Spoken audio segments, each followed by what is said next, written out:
Good evening, ladies and gentlemen, and welcome to week 5 of Runeterra Academy's second semester here. It's Friday night. That means it is freshman night. Tonight with the Corvus Blades going up against TD Shadow. Both teams sitting 3-1 as far as series go. So it's a big match for both of them. One of them is going to get set back. One of them is going to take a big step forward. My name is Tajgar, Taj for short, joined by Gigatron tonight, bringing you all the action. Gigatron, how you feeling tonight? Really good. It's gonna be interesting to actually cast a freshman game since I normally do sophomores. So, but I like both these names. I like both these logos. I'm True, that's excited all to that see. matters. Yeah, I mean, I'm excited to see how this games go because I think you said it right. They have to put subs in, don't they, for their bot? Yes. For Corvus. So, for the side of, I believe it was the Corvus Blades, um, I do not have official word on what the debacle is, but their original bot lane is ineligible to play for them. So that can be reflected in their past few games, in which instead of, well, no, we won't read those names. The mid lane, the bot laners will be Sleepy E, or we'll just call him Sleepy, as ADC supported by Rocky 1102. They've been playing for, it looks like, the past 3 weeks. So at the very least, they do have some experience with the players who are acting as technically subs. So I'm not expecting any disjointed gameplay that may be due to the fact that they have two new faces in the bot lane. Yeah, so two new faces. I mean, Sleepy's normally the middle, and then you have Rocky just subbing in for the support, and then Ah, Snowflowers moving around to have endless illusions come in. So it's not too bad, honestly. mhm. Um, so, but I think it's just gonna be interesting because you're kind of expecting one team. You're playing against subs who you may not have factored necessarily right away, and then now you're kind of like, okay, well, how does the synergy work? You know, are they going to be good? Are they going to be bad? But like you said, they've been working for 3 weeks on it, Yeah. so I think you got some development at least going there. So it can't be like, oh, this is just some random two just getting put together, and do you wonder if it's Smurf Q or not? And hey, they're 3-1 right now. With most of Yeah. those series with that new bot lane. Uh, so they are tied for third place uh, in the league in Division Two, the second division of the freshman league. So all in all, not doing too bad as far as things go. Champ Select has started, so we can move on to that. Unsurprisingly, to me, we see a Nocturne ban, but unsurprisingly, a Mumu ban coming out from the side of Corvus Blade. Yeah, Mumu's really strong right now. I mean, you see him be used as Yeah. support. You see him be used as jungle. I mean, he really honestly could be used anywhere probably, just because double banish sauce definitely is a very unique buff and much needed quality of life. But it's super strong. Yep. But it looks like, with the exception of a Mumu, we are seeing, as is expected down here in the freshman league, a lot of comfort pick bans. The Nocturne taken off the table, as well as the Tryndamere, the Corki. So, you're not banning the Giga Meta champions. You're more going for, what do these people play, and what can we force them onto to make sure they are as least comfortable as possible. Do you see that sort of stuff in sophomore, or is it maybe more meta focused? No, so it's a little bit of both Mm-hmm. because there is some teams that honestly have really good comfort picks that are very annoying in an Mm-hmm. aspect. That are technically meta, but also aren't meta too. So it's not like you don't see that even from a comfort standpoint of like when I cast Challenger, like and stuff like that. You still see there's some comfort like Yeah. and everything like that. So. Although the last two bands we got here is Nunu and Varus. Still, I feel like comfort. Nunu, I would say, is more meta right now, but Mm. he's just kind of the cheese meta. Of you take Predator and you just run him down. So Yep. Uh, Getting into picks now, its first phase of bans is over Tristana, the first pick by TD Shadow, followed by Diana for Corvus Blade. Um, we haven't seen Tristana mid in a while, so I'm expecting that to go to the bot lane, but I think this Diana probably most likely going to the jungle.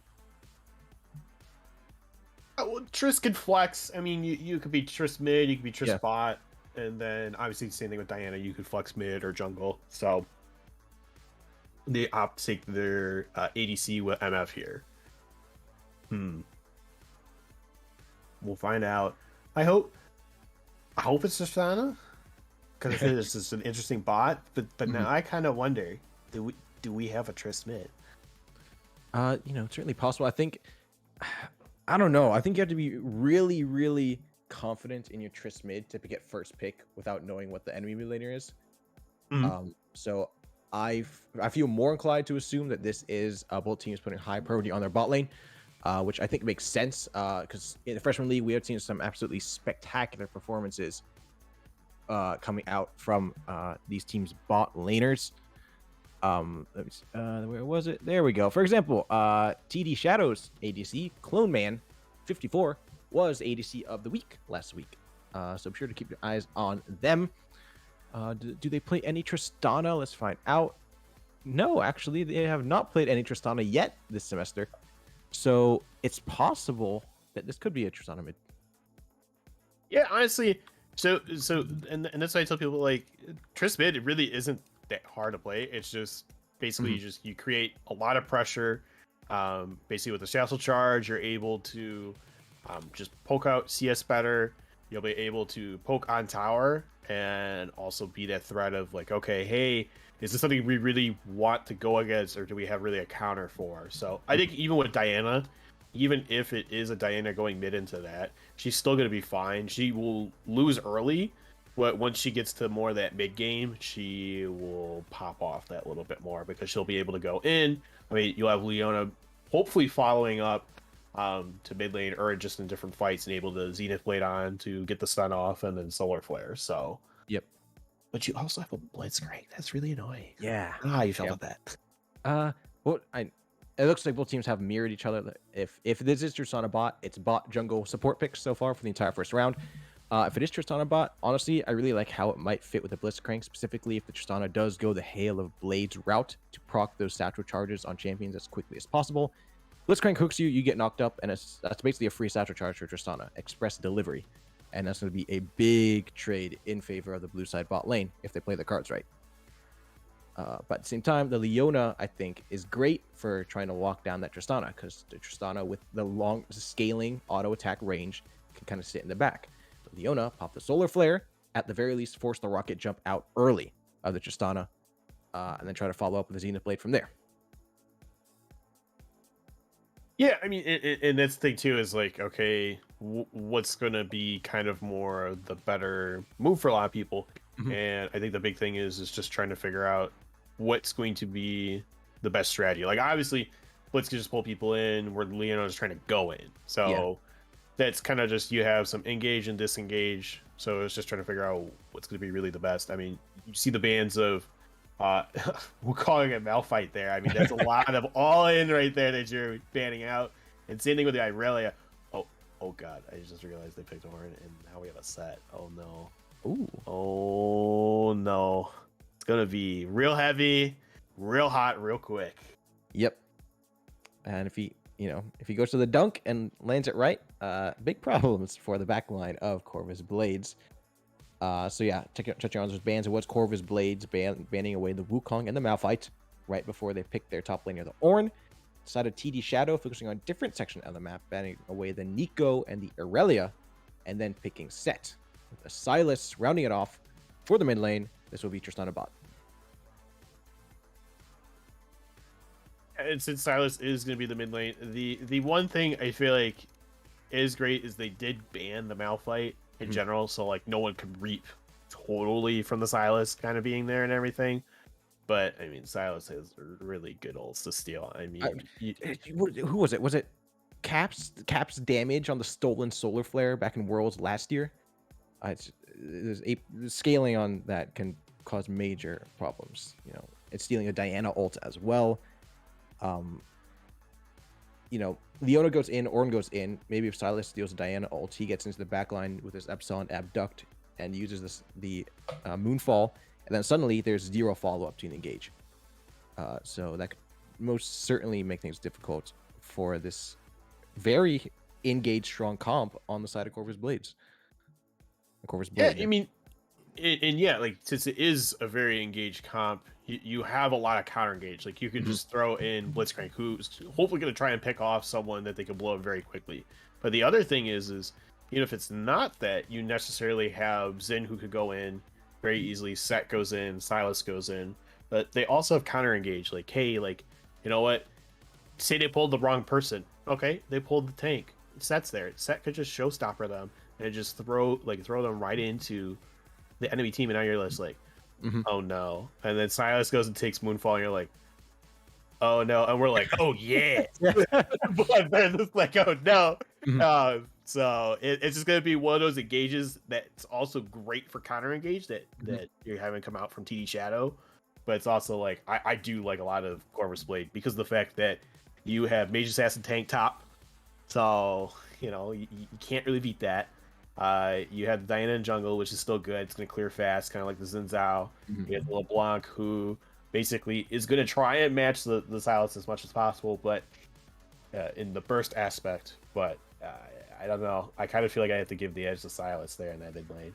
I don't know about you. Yeah, I agree. Just like LeBlanc used our cooldowns. Okay, Silas used all his cooldowns, and then he has a bunch of empowered auto attacks to go, empowered auto attacks to live off of between those cooldowns. So yeah, I think I would also give Silas the edge here. Um, all in all, I mean, strong 5v5s coming out from both teams.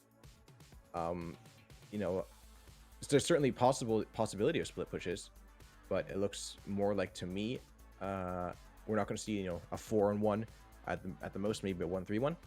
A set Silas in side lanes, so you have your Zin with Blitzcrank Tristana, etc., or on the LeBlanc side lanes, and then that, if not, just full on death balls.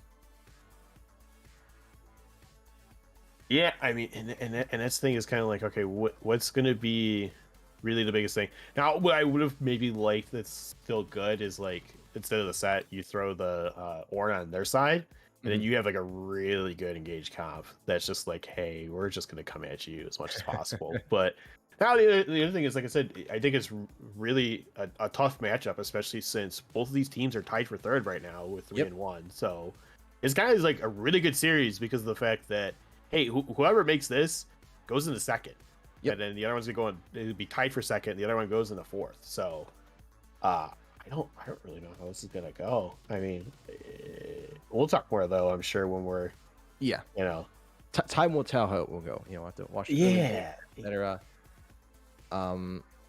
But yeah, 2 fast clears in the jungle, so I wouldn't be surprised if we see some early ganks coming out, which is always exciting to see. Both mid laners, however, at the very least, the mid laners with some potential to outplay those ganks, so that's always exciting to see. Any final thoughts on team comps before we head onto the Rift? Final thought. Yeah, you know what? Like I said, I like the both that they're both engaged and disengaged, like in some aspects. But yeah, if I had to give an edge, I'm kind of giving it a Shadow right now. I'll say that. TT Shadow on the blue side. At the very also just it's not everybody. It's not just the team or comps are centered around one carry. You have potential for carries from so many different champions on both teams. And so really have to see how these individual players can really step up on their champion in their role to bring their team the victory tonight. Freshman night here at Runeterra Academy's second semester. It is TD Shadow on the blue side going up against Corvus Blade on the red side. Like Gigatron said, it's a decider match. Winner of the series goes into second place. Tied for second place, the loser drops down to fourth. So expect all gloves to come off and some exciting action to come along when we get back to you on Summoner's Rift after this short break.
Welcome to Summoner's Rift, ladies and gentlemen, in this 5th week of Runeterra Academy's 2nd semester. Big match tonight. It's the third place, no, it's technically It's third second place. place decider match.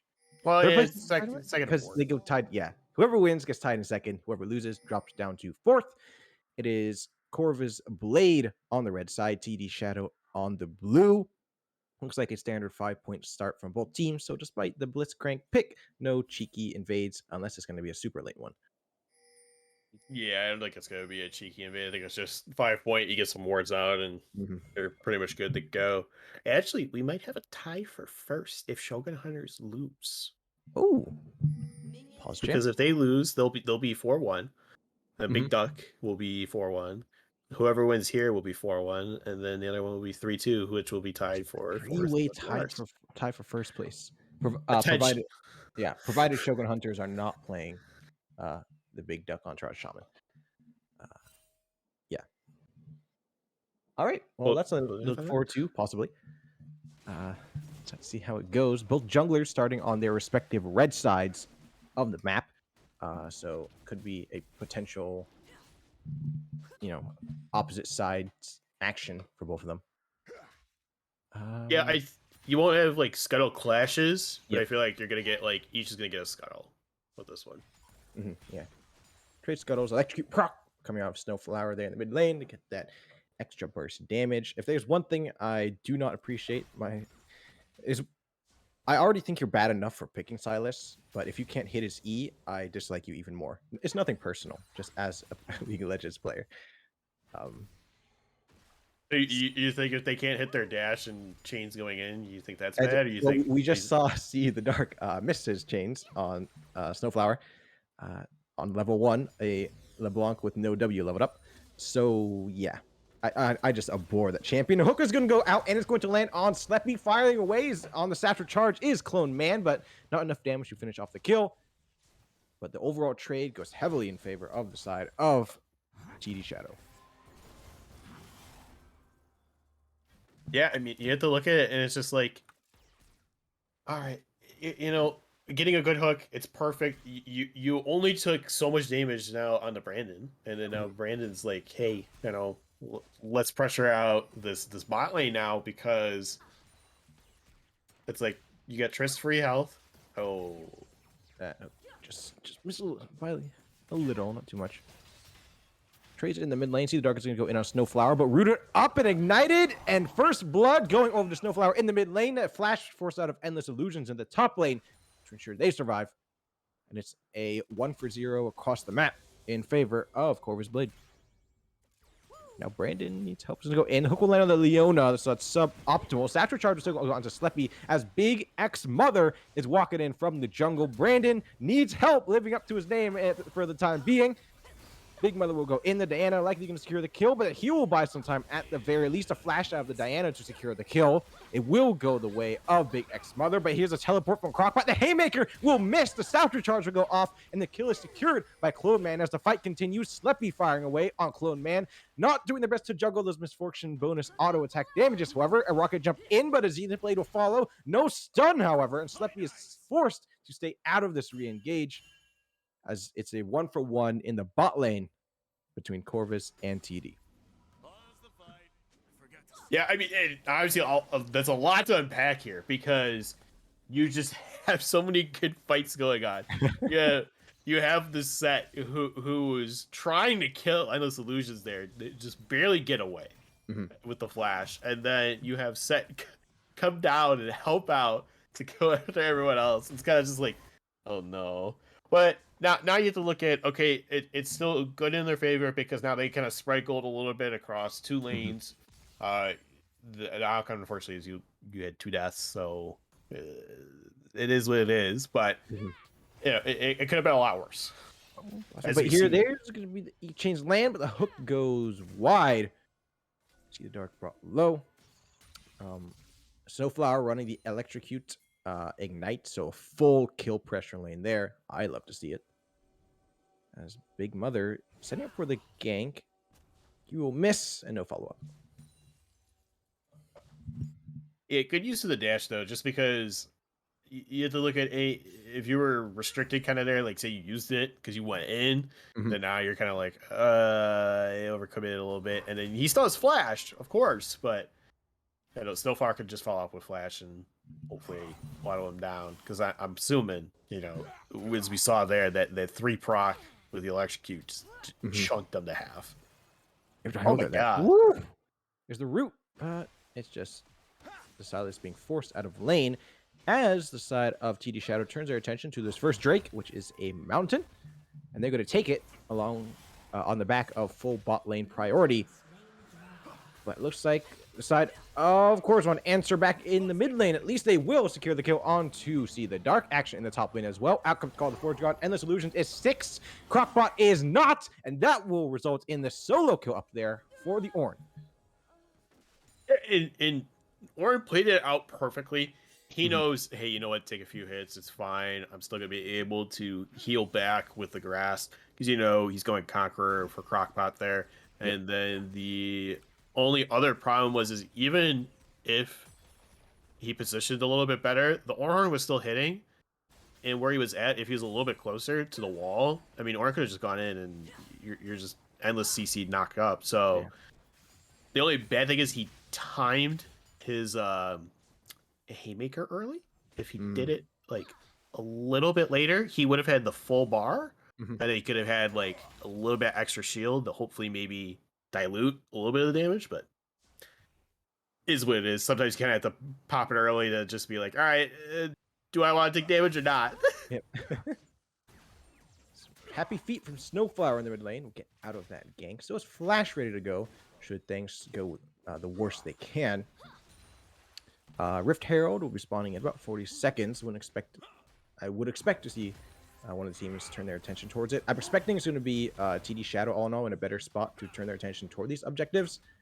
We've seen a lot of prio coming out from them in the bot and mid lanes. It's Crockpot is being bullied in the top lane. Yeah, he's gonna get bullied. You know, here's the problem with Set. So Set's gonna lose until he's 9, because once you hit 9, you have 5 in your queue, so you can hit that 4 hit a little bit faster. Mm. You get a little bit more base stats by then. You could have a little bit better regen. And at that point, then you kind of can contend a little bit better. Oh no. Yeah, they just have to charge onto Rocky. It supports trading their hook and the Zenith Blade. Sleppy firing away, but has no mana for any abilities. Lennox coming in through the lane. Will they be able to catch somebody? Brandon stepping up, hopefully to land a hook. The Flash is going to catch a knockup after the Flash on the ADC, but the hook will come out late. Find the ADC. Sleppy is going to get locked down and finished off as Big Mother comes in from the back with the double moonfall. It's going to be Clone Man finished off after the rocket jump, and things take a turn down here in the bot lane. Double kill for the Diana. Yeah, it was a really great idea by TDS here. The issue is just the fact that,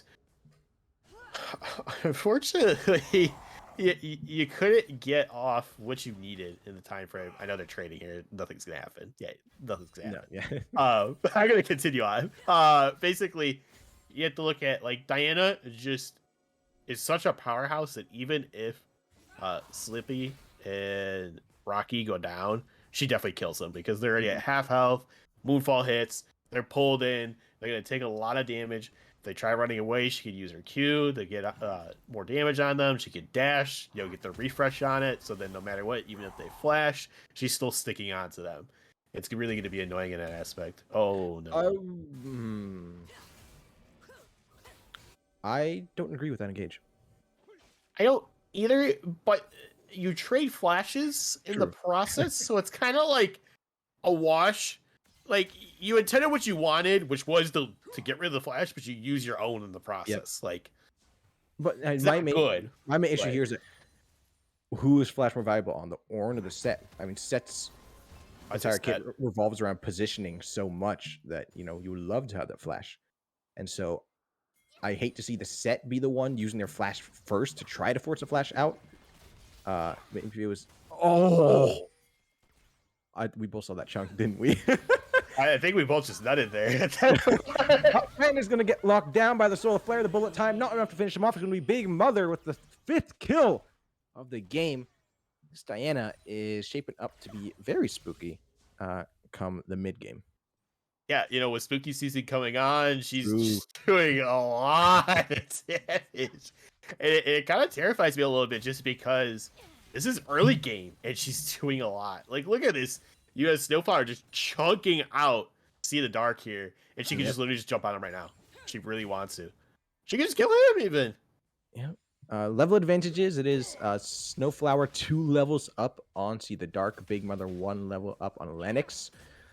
Lennox is going to try to step forward to relieve some pressure, but could be at quite the cost. The Snowflower goes in, not able to kill to See the Dark. Big Mother is going to make sure there is no re-engage. See the Dark goes forward with the second cast E. Forced to flash as they think they may have overstepped their boundaries. And that's rough, having to flash there. It's rough because Dragon's coming up. You're trying to kind of position it around that little bit. Oh my god, that's really good. Follow up mod check. Yeah. At the very least, about some time. Oh, that could have been a lot worse. Wow, you stole a LeBlanc ult. Nice. Okay. Right. All right, but Dragon is attempting to be claimed here by Corvus Blade. It will be. Lennox does not step forward to contest. So it's 1 Dragon to 1 with Infernal Soul coming up. Yeah, Infernal Soul, it's going to be kind of good. I like that they definitely took away the Mountain Drake from Corvus here, because if Corvus had it, now you have an Orin who's got more resistances that you don't want to have. Yep. You have a Leona with more resistances. And then now you just make all the squishies, including Big Mother, who's really doing well right now. Just like more of a just tankiness and just balance that I feel like you should not have on these champions. Yep. So, no, instead they have Ocean Dragon, which gives them regeneration after they go in, and a possible Infernal Soul. right. So things still not looking that good. No, but we're going to see Rift is most likely going to go over here to TDS in this case, and I think that's perfectly fine, because now they can kind of position themselves a little bit better. Do they throw it top? Do they throw it mid? I think it would be nice for mid, so that way mid could get out of lane that little bit better, because look at this. He's just getting pressured again and again. 3 levels up now. Like, it's it. I ain't gonna lie, he's about that, though. And there's I want to say, suboptimal usage of the Rift Herald up there in the top lane. They're still gonna get gold. Yeah, yeah. There's only like a minute left on plates, so it's kind of like may as well. Yeah, like you still get gold. It's still a good use. Mm-hmm. It'll still come up before it's. I guess I don't see it. Oh, we have some pause coming. Snowflower is hitting some lag spikes apparently.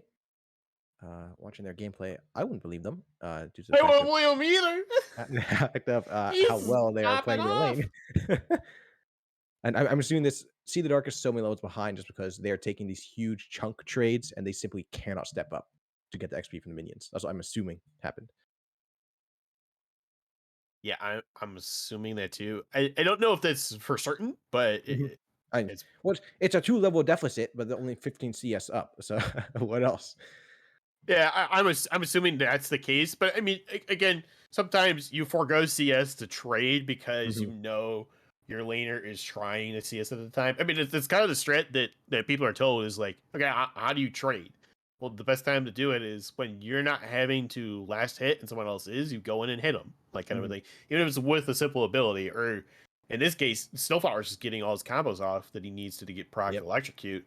He's already gotten perfect roots. I mean, at this point, he and Diana could just go in at any point, because no matter what, it seems like the root will most likely hit, and if not, Diana could luckily probably go in with Moonfall. Like, just murk them that way. So that's the only unfortunate part there. But See the Dark hasn't really been able to do much. I mean, look at CS. He's getting bullied out. They're going to get 2 deaths. He's going to get there. Yeah. He will definitely get there. It's just not yet. Is 900 gold behind Snowflower. So that that's not bad. True. As a whole, the side of Corvus Blade are 3,500 gold up. Yes, 3,500 gold up over TD Shadow. We do have some noticeable CS differences in the top jungle and bot lane. Endless Illusions is up 30 CS over Crockpot. Uh, basically, a similar, the exact same number in the jungle in favor of Big Mother on the Diana. But then we have Clone Man on the Tristana, about 25 CS up on Sleppy. So at the very least, there's a faint glimmer of hope there down the bot lane for the side of TD Shadow. Yeah, and that's the thing is okay. Hey, they're up that little bit. They have again, really good synergy. It seems like right now Mm-hmm. they're landing good hooks. Zenith blades are going off really well too, coming out from Rocky. So I think the biggest thing is as long as they can have that good synergy between Clone and Brandon, then there really shouldn't be any problem. I think the big thing is getting off the good hooks, like actually onto more Sleepy than Rocky in that case. Because yeah, sure you could just try to whittle down Rocky, but the problem is it's a Leona and Yeah. Leona just with her W. I mean, it's pretty rough. Like Eclipse just does so much damage and so much resistance is that you're just like, am I doing anything? Like, Yep. even if you had like a good solid item, it's kind of like, am I still doing something? She's a really annoying take, like just to go against, and I always feel bad for people just because it's like, you like, is it gonna work? Yep. And also speaking of Rocky, Rocky has already completed their mythic. It's the second mythic completed in the game after Diana. Uh, literally rushing Locket of the Iron Solari. No boots, no control wards, no anything. Currently sitting on their support item and the Locket of the Iron Solari, which I think makes sense going up against the Blitzcrank because they get hooked, boom, shield ready to go. Yeah, I mean, and that's the thing too is like, okay, like a hook is good, but it's like here's the other problem. I feel like Lennox did come in at a good point with that team fight, unfortunately, where they lost to it. But Mhm. the issue is it was kind of like a little too late at the same time because you already see that they're running back. The the issue is he's not being able to capitalize as much as Diana is right now. Mhm. These kills are just spiking her. Look at it, it's a 550 gold bounty. Like, yeah. Yep. Big Mother is about 2,000 gold up on Lennox. So the 8 stack Dark Steel.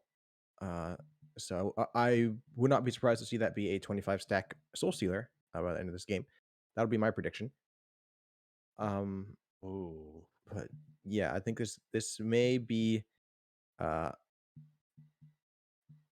maybe the jungle will be the pressure point for the side of TD Shadow, which is where Corvus Blade will really be able to make things happen.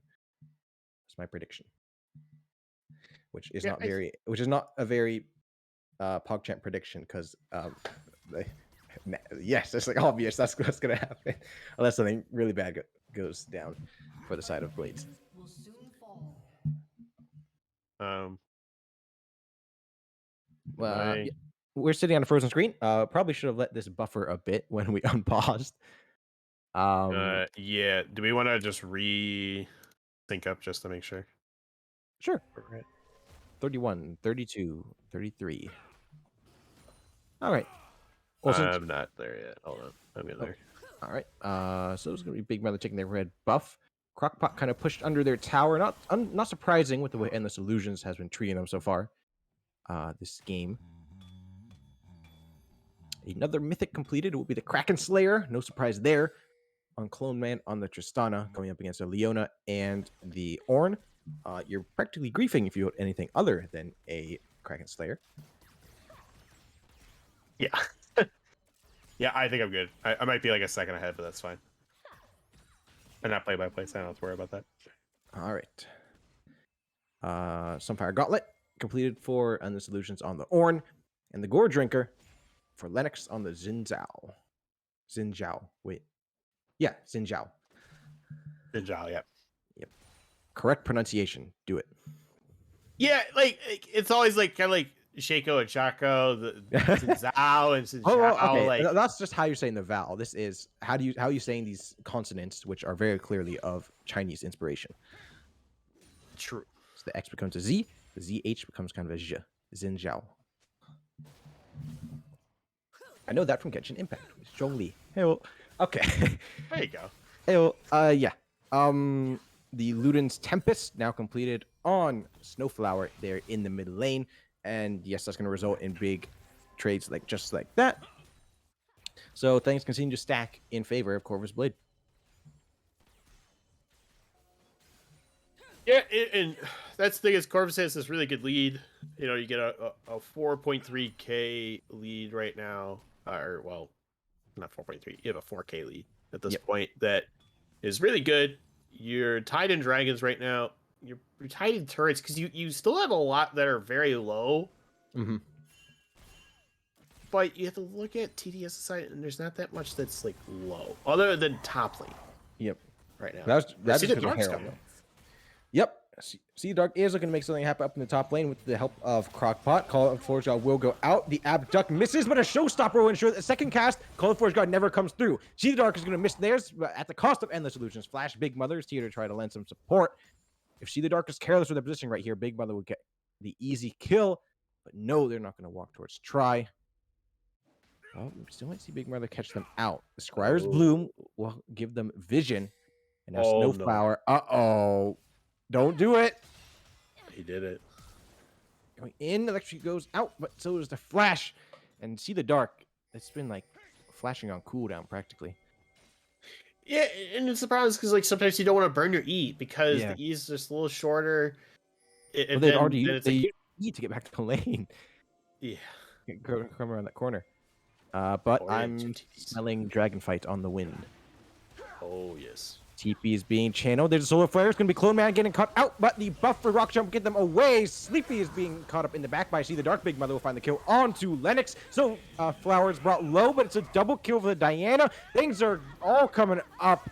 Big Mother here. Crockpot stays alive with the Gore Drinker. Clone Man's completely zoned out of this fight entirely. Triple kill for Big Mother. The Dragon going over to the side of Corvus Blade. And the floor is wiped clean by the red side. Yeah, and that's the thing too here with this is you have to look at Big Mother playing a Diana in close quarter space. Yeah. Should I be doing that? Like that's the big thing that she excels at. And then you also have Rocky, who had a really good Solar Flare. Yep. And in all honesty, See the Dark was doing the right move, which was to try to get the MF out of the fight there, which he did do a decent amount. But the problem is she started sustaining. He was taking way too much damage. You already saw that Lennox and Brandon went down very quickly. So because of that, it's like, well, obviously we don't want to fight anymore. You see that Crockpot was able to kind of sustain, in the end there, but still, unfortunately, not able to survive it. So it's kind of just like, oh no. Well, it's just so beautiful Solar Flare onto Clone Man. Clone Man ended that fight with full HP because they were simply they didn't even participate. If we could get damage charts up, I think their damage would probably be less than 500 in that whole fight. The Staff Recharge did not go out. And then, Sleppy in the back. See the Dark got on them. But I would say as far as uselessness goes when champions are behind, I would say Silas ranks pretty well. And so sitting on an 0-2-0 Silas with 76 CS at 18 minutes, even though you do your job and dive in the back line, you can do your job, but you're not going to accomplish it. Right. No, and its thing is like if you can't dive the back line without having, I was like, he does have a mythic. It's part of the problem too. It's like with no mythic, I mean, you really don't do a lot of damage yet. So, Crockpot's taking a lot of bad trades right now with this. It's just Ornn, your mage, assassin, fighter, tank, gunslinger. Yeah, you literally just take the D&D like character lists of classes and just throw in a character. That's Ornn. That's Ornn. Just you're a fighter. Your range. You have like a CC kit. You just use everything. Yeah, everything that a D&D character wants. That's a showstopper. Endless Illusion trying to stay on top of Brittle. Proc is there, but a Searing Charge is premature. No knock-up. Crockpot just trying to get alive. The Gorgic will apply some sustain, and then beautiful Haymaker for the shield will stay alive after that Q. Endless Illusion's taking tower. Brandon needs help. Will miss the hook. And it will be the kill for Endless Illusions, but now Clone Man finds himself way out front, forced to flash away. Endless Illusions is walking through tower. Brandon needs help, unable to give any. Hook does not come out, and it's an unanswered solo kill up in the top lane. Yeah, it's just a little unfortunate because you had Rocky coming in, to kind of help Endless Illusions. Endless Illusions out of mana, so he can't really dash out or go away or anything like that. But the other part is Brandon unfortunately didn't hit that hook. And if Brandon hit that hook, would that have been better? Not necessarily, because then maybe Brandon gets really low. But now you kind of take it away from the set. The set's able to kind of regen up that little bit better. But right now, you see Snowflower right now is just pushing out the spot lane. So we're going to see third turret right now. And I don't think anyone really matches Snowflower at this point. Set all things considered, not a super tanky champion. It's really the build path that gets them set up to take that damage. But I don't think anyone can really match Snowflower at the time being, except maybe the bot lane if they play together well. Chat made a really good point right now. Oh, Aura is almost about to outfarm both mids combined right now. That is a crazy fact to even think about, that Ornn on top of all things is about to do that. But you also gotta look at it too. Look at Diana. Diana's about to do the same thing. She's almost the same amount as Ornn here. She's at 176. He's at 180. And then the other counter fact is you have to look at LeBlanc doesn't need the CS because she's just literally blowing up. Yep. CSing is hard on LeBlanc anyway, so I'll give him some slack. Yeah, I agree. It's hard. The other thing is it's not Galio hard, but it's definitely hard. You know. So we don't expect anyone to be perfect, but okay, let's see. Everybody, buckle your seatbelts. Let's see this damage coming out. Everfrost, never mind. Dang it! I was actually kind of wanting to see how much damage the full combo might do from Snowflower onto get a case of BB right there. All right, Dragon is up. If Corvuz take this one, it will put them on Infernal Soul Point. The Silas E is going to miss all 5 members of TD Shadow here in the lower side of the river. It's the Call of the Forge God that's going to be stolen away. Give some extra engage over to the blue side. Snowflower's rotated up around the river to join their team. Rockies in this bush. They have no vision. Soulfire is going to miss completely, as is the Xenoblade. All right, now they're just playing with us. Yeah, they're playing with you, man. Here comes Stolen Call. The Forge God is going to go. Who's it going to catch? It's going to catch one. It is going to be Big Mother. It's going to be caught. A flash. Not a flash. A stopwatch by some time. Out comes the Call. The Forge God from the Ornn. It's going to catch all 3 in the knockup. Snowflower is going to find the kill onto Brandon. It's 3 down, 4 down for the side of TD Shadow. Clone Man once again leaving this fight with practically full HP, but probably not for long, as Snowflower is going to stay on top of them.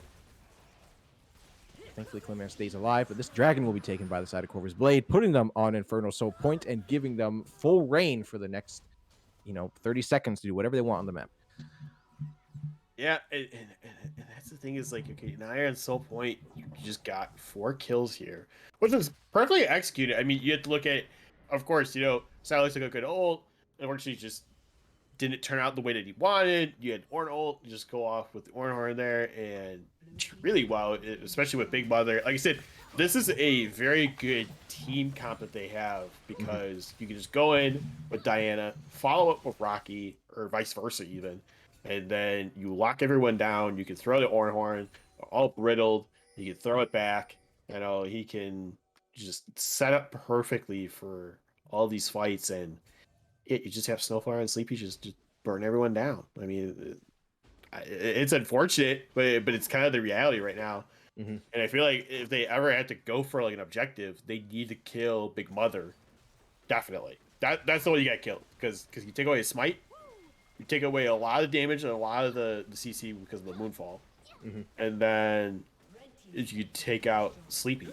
Those are the 2 you got to take out right now. Because yes, as much as I'd love Snowflower dead, Snowflower is also very slippery. So Where, All oh right, no. we have another fight coming. Another Call of Forge goddess. Snowflower will take out See the Dark in seconds in this fight. Lennox is trying to stay alive with the Crescent Guard, but it's not going to be enough. Surrounded by every single member of Corvus Blade. 2 down, including the jungler further side of TD Shadow and Corvus Blade, as one may think, are going to immediately turn their attention to the Baron. Yeah, and I think this is the move that you need to do because you already take out the juggler, you take out the mid laner. Kind of what I was talking about, but just not going in the favor of TDS in that case. So that's where you just gotta look at Corvus is really again using the lead that they have with Diana. You have 3 people deathless right now. On top of that, and yeah, I mean, look at it this way: you have basically a solo laner that has the same CS as your jungler. Yep. That is either really good or really bad. Because that means either your top laner is not farming well, but hopefully has the scoreline like this. You got 4-0 and 6 with this. Ornn, he's already got 2 upgrades out on top of his, so he's doing a lot of damage. I mean, it's kind of like we talked about. Major Assassin Tank. Major Assassin Tank's just gonna mop some people, and it's a little unfortunate that they're just not being able to get online a little bit more for TDS here. And you mentioned that they need to kill Big Mother in these objective fights to try to take them, but Big Mother, I would say, played that last dragon fight perfectly. Went in with the Q dash, pop Moonfall, was brought low, boom, instant stopwatch. Bought so much time, set all the members, practically everybody up on the side of Shadow for the Ornn ultimate, and it was just all downhill from there for the blue side. So it's going to be real tough. You need to it can't be killing Big Mother in a fight. You need to find a pick on Big Mother if you want to take these objectives. Yes, I should have clarified that. Yes, definitely pick over fight. Well, like ideally, yes, in fight you still have to blow her up. Yeah, or at least peel her off. Yeah, but you can't blow. I just don't think you're gonna be able to blow her up. Even if okay, you land a hook. You're going to pick her off. She goes golden. Okay, but the team is not there to try to bail her out. In a fight, everybody's there. And you can't just sit around and wait for her to come out of stopwatch. And look at that damage. Yeah. Unfortunately, he's popping his Haymaker, like, super early. And I get it. Like, you're trying to get away the CS in the lane. They have Baron, so everything's empowered. So it's a little harder to kill. But you got to realize, like, until you have, like, all that damage there, there's no reason really to pop it unless you know the person's like super low and you're gonna kill them, kind of thing. That's just what I look at. And it's a mechanic that you just kind of have to learn with set is like to not hit your W as often as possible. It's definitely like save it for about like 3/4 to about full bar. Then okay, I'm getting a decent shield. I'm getting a decent amount of damage out, whether it's hitting in the middle for the true damage or just the base damage with it. And then you're just able to survive that a little bit better, hopefully. So, but we see Ornn right now, Endless Illusions is pushing out this top lane. I agree with Bickle. I don't think you can stop this Ornn right now. Yep. And there are 2 solo laners that no one on your team can match. That's a recipe for defeat, if I've ever seen one. Steamit Blade will miss. Big Mother will not go in with the double Moonfall, followed up by the bullet time. But the Haymaker was used beautifully that time, buying so much time at the same time, over and over and over. Crescent Guard is going to come out. Lennox staying on top of Sleepy. This could be the kill. Misfortune finally going down, but Lennox will lose them in the bush. Finally securing the kill is Clone Man going forward with the rocket jump, but cannot secure the kill to Rocky. But Rocky's going to step forward. And Lennox lands a beautiful WE to secure the kill. And the fight goes the way of TD Shadow, but I still think there's so much ground they need to cover if they want to even put themselves in the contest for the actual game win. Yeah, when becomes late and Audacious Charge is used, I mean, yeah, it's you're usually kind of shocked. I'm not gonna lie. You get the extra damage procced onto you. The armor pen and oh my, this could be interesting. Snowflower gets hooked out, but it's gonna go with the distortion. But now it's the Ornn and this illusion just doing whatever they want in this short fight. The skirmish, there's one kill. Going to find the kill on the jungler. Clone trying to 1v1. Has the Kraken Slayer, so that'll help a bit. Snowflower is brought very low by See the Dark. Zoned out of this fight. It's a 3v1. Can the Ornn do it? There's one kill onto the ADC. That's most of the damage gone. It's all up to the set now. Brandon needs help. Crockpot is trying to give it, but it might not be enough. See the Dark is coming to join the fight. Where's the E landed? There it is. But this Ornn able to soak up so much damage. The stolen call, the forge shot is going to come out. Will likely help secure the kill. It's going to go over to Crockpot on the set. See the Dark might be overstaying their welcome here. Now they're behind enemy lines with 4 members of Blade around them. There's the kill going over to Big Mother. Infernal Soul will be going over to the side of Corvus Blade. And they're up 11.5 thousand gold. You know, they practically found a pick almost on the LeBlanc, and then they killed the Ornn, but at what cost? Right. And this thing is like, okay, you fought a 1v3 there, you killed 2 of them, and then it became, it became a 1v2, then it became a 1v3 again, and you killed another one. This is showing the fact that he is a monstrosity of a mage assassin tank that he can just stay around way too long right now because he's 717. He has basically all the perfectly good items that he needs. He's already got a stone plate too on top of that. Like he's staying alive way too long. I ain't gonna lie. I think he's staying alive way too long. And that's the problem is, okay, if he's staying alive too long, how do you counter that? Well, you had the Lord Doms coming out from Tristana here, which is gonna help. I think she can be the person potentially that is the one that kills him, but it's gonna be like over a period of time. It ain't gonna be like, hold on, let me just get off 65 auto attacks. Yeah, that's the problem. Is like, okay, how are you gonna get off 65 auto attacks even if you use the quick shot? Like, this is not gonna. All right, here's some potential. This could be the pick onto Big Mother. Want to see an aggressive rocket jump coming out from Clone Man. They're gonna fall back. And oh boy, Endless Illusions has ultimate ready to go. Snowflower is sitting there in the side as well. They probably know everybody's in the bush. They could probably see this. And well, they've seen him, yeah. They're letting them know. Okay, here comes Call the Forge Out. Is going to catch 2. Solar Flare will miss, but the Zenith Blade does not. There's 1 kill. It's a jungler falling for the side of Shadow. A Haymaker is going to do 817 true damage, but I think it's all just too little too late. It's the Ornn diving the back line. Double kill for Big Mother. See the Darkest here, but there's not really much that Silas can do when they're sitting on 1 item and a Seeker's Arm Guard. And looks like this could be second Baron of the game, most likely for the side of Corvus Blade. Yeah, and its thing is like, okay, so for Corvus Blade, they are doing really good right now. And this thing is like, okay, well, how do you counter that? And again, it's like, we talked about it. They did get a pick. They got the grab. But the problem is they weren't able to use the grab efficiently, unfortunately, there, because they weren't able to lock down and kill Big Mother. If they killed Big Mother, the 4v4 could have still gone the same way, potentially.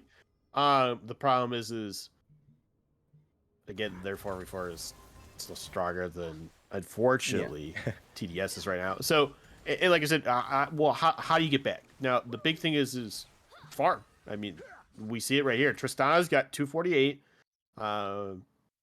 You got to hope that Silas gets a little bit more. He is catching up and is definitely getting that lead to be only 10 now. Actually, 9 for mid lane right now. So I think that's really good in that aspect. Zin just has to position himself a little bit, I think, too. Kind of like Set, just to make sure, like, hey, when we go in for these things, we are, taking out the right people, throwing them into the correct position. Like the perfect thing is like you throw Leona or is Ornn with that showstopper. The moment they come at you, you would throw. Now the problem is if he uses his W at all and does the Bell's Breath, that's gonna be real annoying in that aspect because now you can't throw him because CC. So it's always like a hard choosing of like, okay, when's the best time to go in, and do something.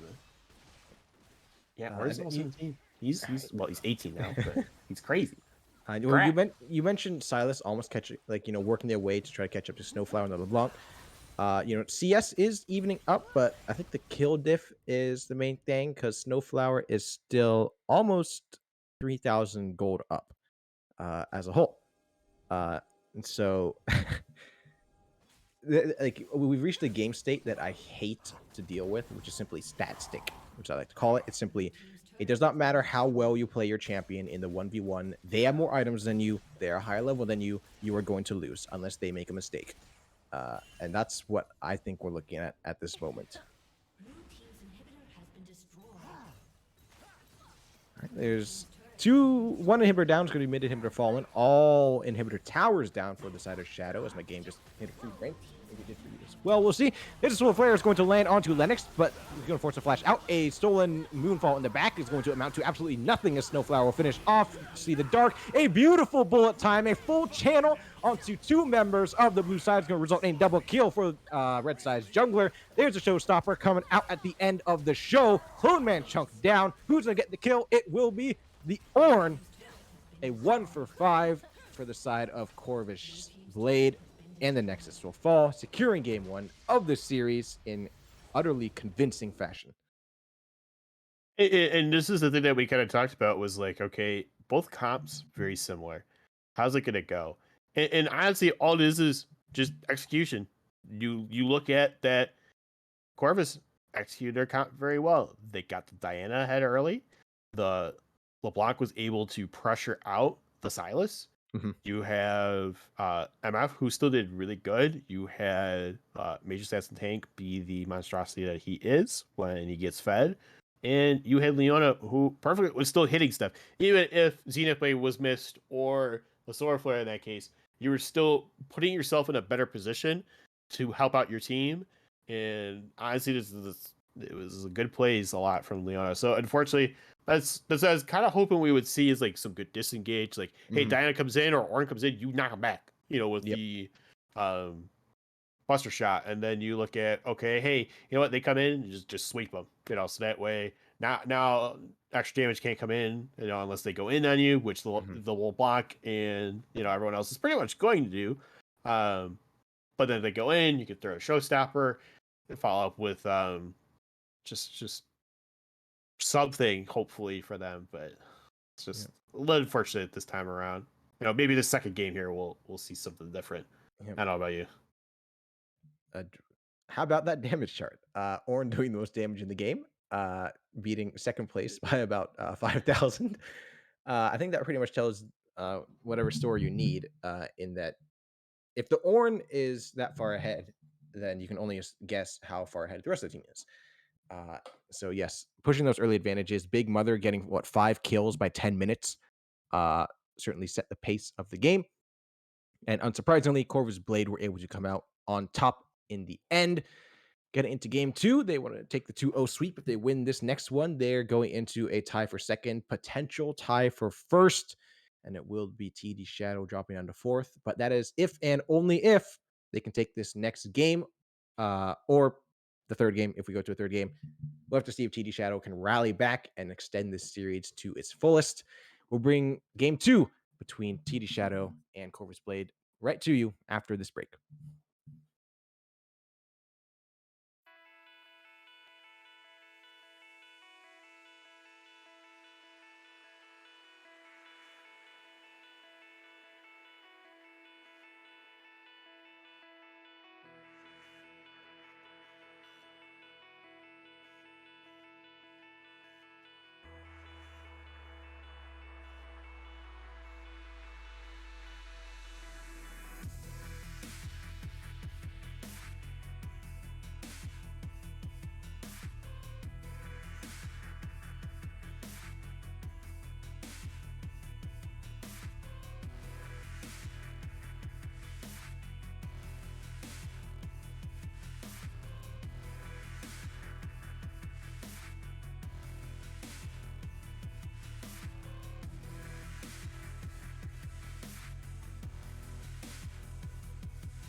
Welcome back, ladies and gentlemen, to Week Five's matchup in Runeterra Academy's Freshman League. Here, we are down in Division Two, watching Corvus Blade take on TD Shadow. Both of them tied for third place at the moment, so it's a big match for them. Both of them 3-1 so far in this semester. We're going to be getting into draft for Game Two in just a second.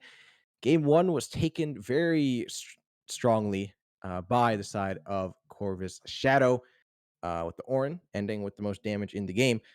So I have to see if the side of TD Shadow can mix things up to ensure that they do not fall behind early in the game, like we saw last time, and take it to a full 3-game series. My name is Tajigar, Taj for short, joined tonight by Gigatron on the desk to bring you all the action. So last game we saw very similar team comps following draft, Gigatron. Do you think that the side of TD Shadow have to say, no, we can't just try to play the same game as them. We have to mix things up here in draft. I think that's the thing is okay. So yeah, you can't play necessarily the same. I think Hmm. if you are, it needs to be stuff that can enable yourself a little bit more. So be more coming out on top compared to that.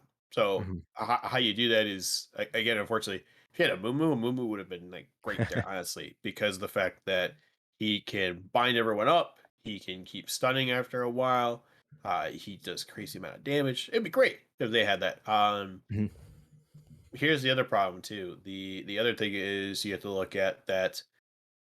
Um, they kind of were like a mix of like early and late game and mid game, which it kind of just like I kind of just wish like okay, go early Hmm. or go mid or go late, like with your comp. Don't like you can have one early, no problem. Jungler could be early, but the problem is Zen is a very heavily early jungler that if he does not get ahead, it's not like it's all over, but it's like it's pretty. It's a rough time for him, which Yep. we saw there. Mhm. So I'm thinking if they could get something that could still be good early, that kind of goes into the mid and late, like maybe a sack. A Ooh. sack might be good. Might be a good counter to that because Zach can go in just like the Diana. Mhm. Zach has his ult, which he can knock people up. He can do percent health damage with his W, and he can smack two people together. So Yeah. I think as long as it's in his wheelhouse, I Mhm. think it's a perfectly good pick that would work out in their case. But I don't know if that's going to be the move that they do. Yep. Well, the I guess the only issue there is that like that's kind of assuming that the side of Corvus Blade go for a similar, kind of, you know, a Zach would have. Are you saying a Zach would have worked well last game, or Yeah, just a, or just a Zach is good in general? both. Okay. So yes, the answer is yes. The inclusive aura, yes. The inclusive are yes. But I think like in general, like this act would be kind of good because if you take it into Diana, yes, it still blows up very quickly, very Mhm. easily. But the more items you get, the more tankier you're gonna be, the more damage you can sustain and put out. In that kind of aspect. So I think Mhm. that's kind of a missing piece that could have brought the team a little bit together there. And then he still could have kept everybody else because it unfortunately set loses an Ornn early just because it was just an Ornn's favor. And then if you have that, then I feel like you can kind of gank that a little bit better with the Zac. You can again still put a good amount of CC out, a good amount of Mhm. damage, still survive a little bit more. Now in this one, I don't know. I don't know if the Zac's going to be necessarily good because I don't know what they're really banning yet. So once Yep. we see what they're banning, I think that's going to give more of an indication of like, okay, hey, we're going to take out Diana. All right. Well, then what is Big Mother going to pull out then? In that case, I think that's oh oh So, roster swaps. yep, roster swap. Crockpot for the side of TD Shadow will be moving to the support role. We'll be having. Is that going to be somebody we have on OPGG? Let me double check these rosters real quick. So yeah, it is going to be an on-the-fly roster change for the side of TD Shadow. It will be Beyblade taking the top lane. Oh, let's help them shift around in the lobby. Yeah, it's shift around a lot in the lobby. Yep, we have to do a full rotation.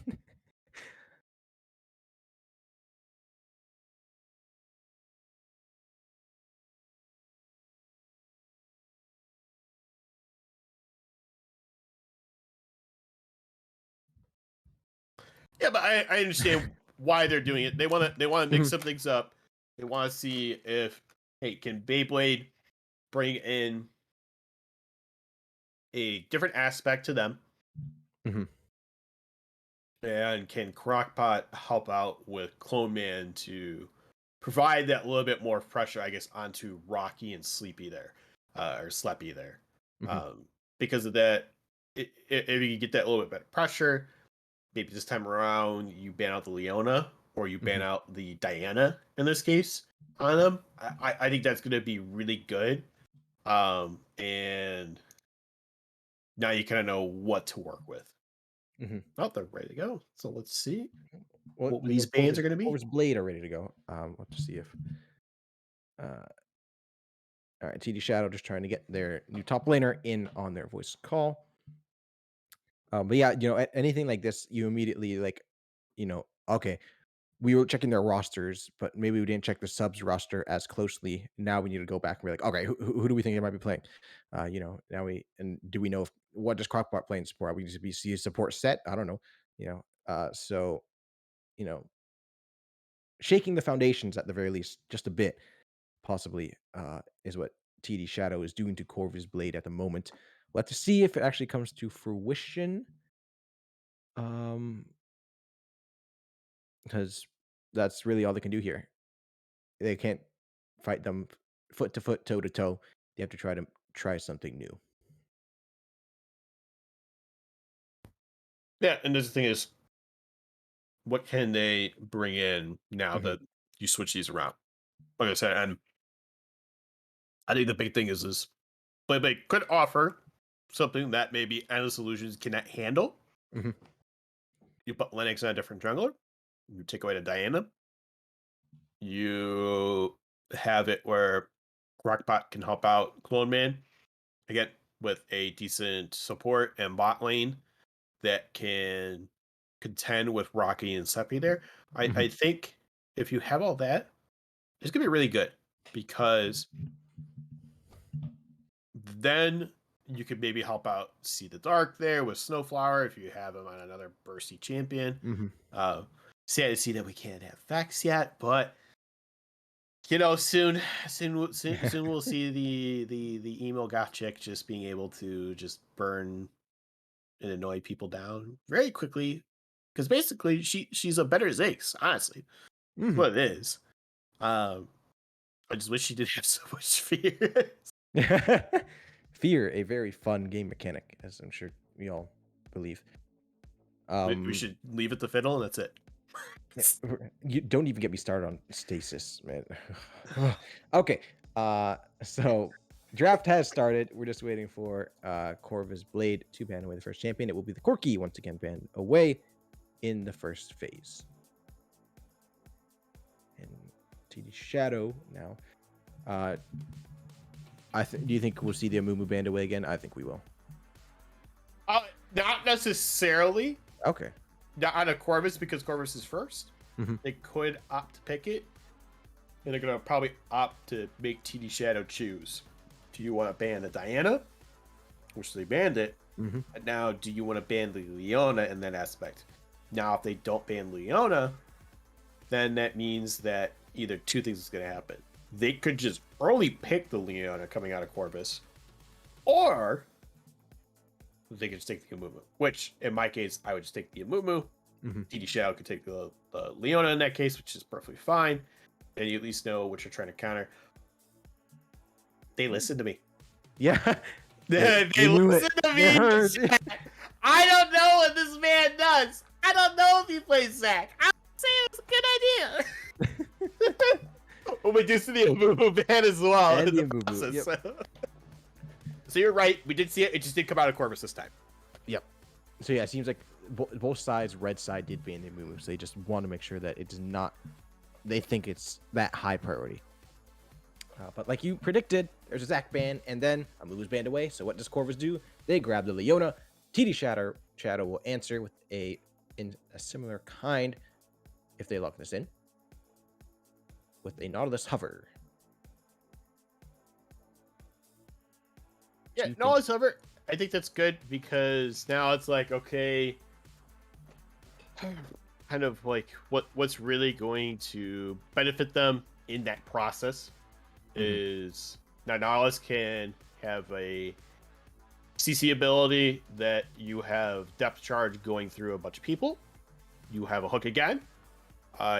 You have a passive that roots, and you have a slow. So I think that might be a little bit okay setup, especially into the Trundle, because now you could definitely like.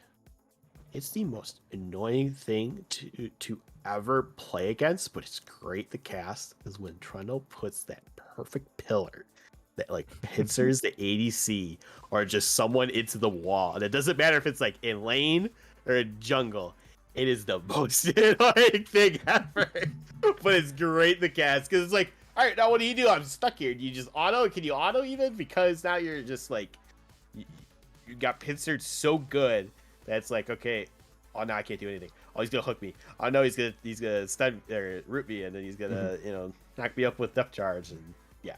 But now we see Corvus Blades opting to take the MF again, which I think definitely paired well with Leona last time, but they opt to take the Zinzao this time around. Yep. So we locked in, and then the Sivir being locked in for the ADC down the bot lane for side T Shadow. I do like the Trundle pick into the Leona. Okay, press R on the Leona, and then especially after her.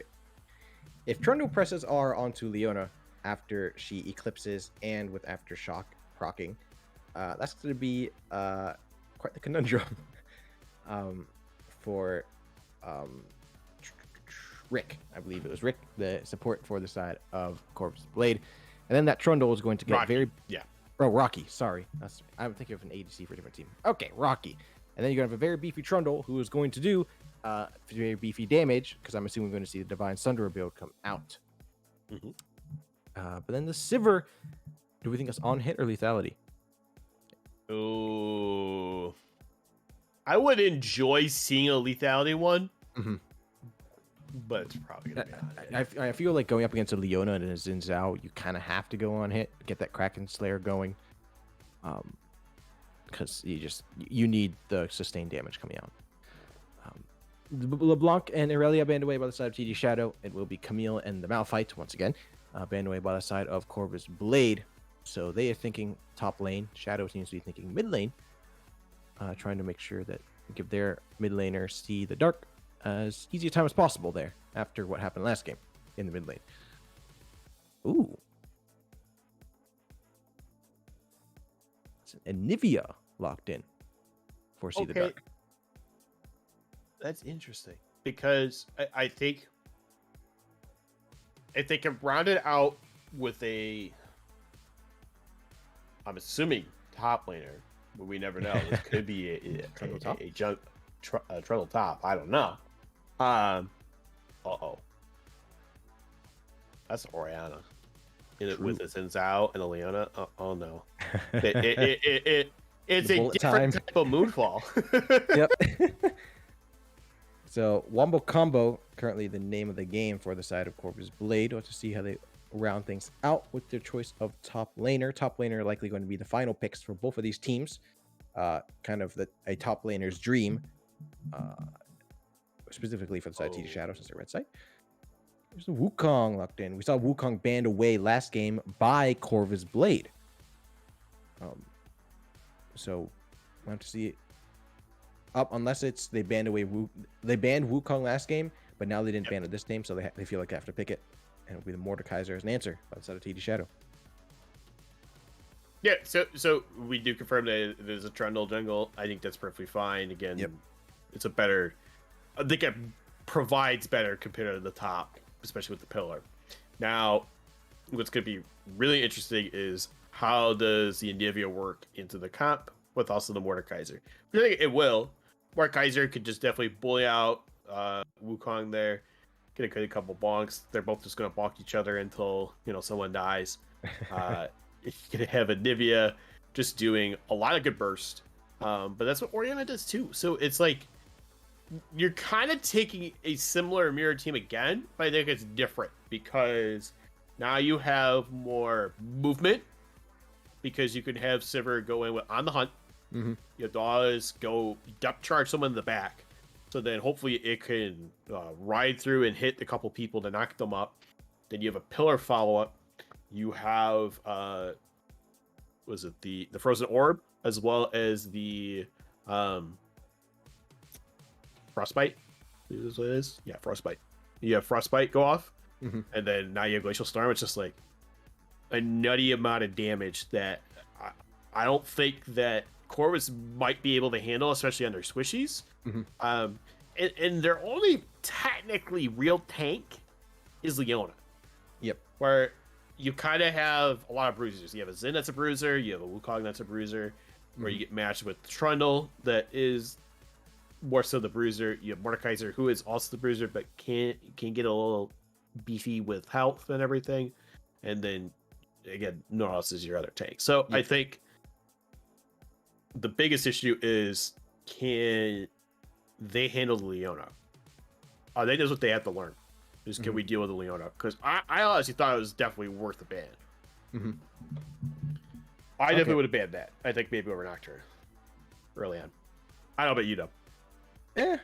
Oh, it's, I think Leona is in the right hands is absolutely overwhelmingly strong pick. I've been hearing it over and over from certain personalities that support is currently one of the stronger roles in the game. I am inclined to agree. I don't necessarily have any big reasons to disagree, especially with the current way that supports have been roaming the map.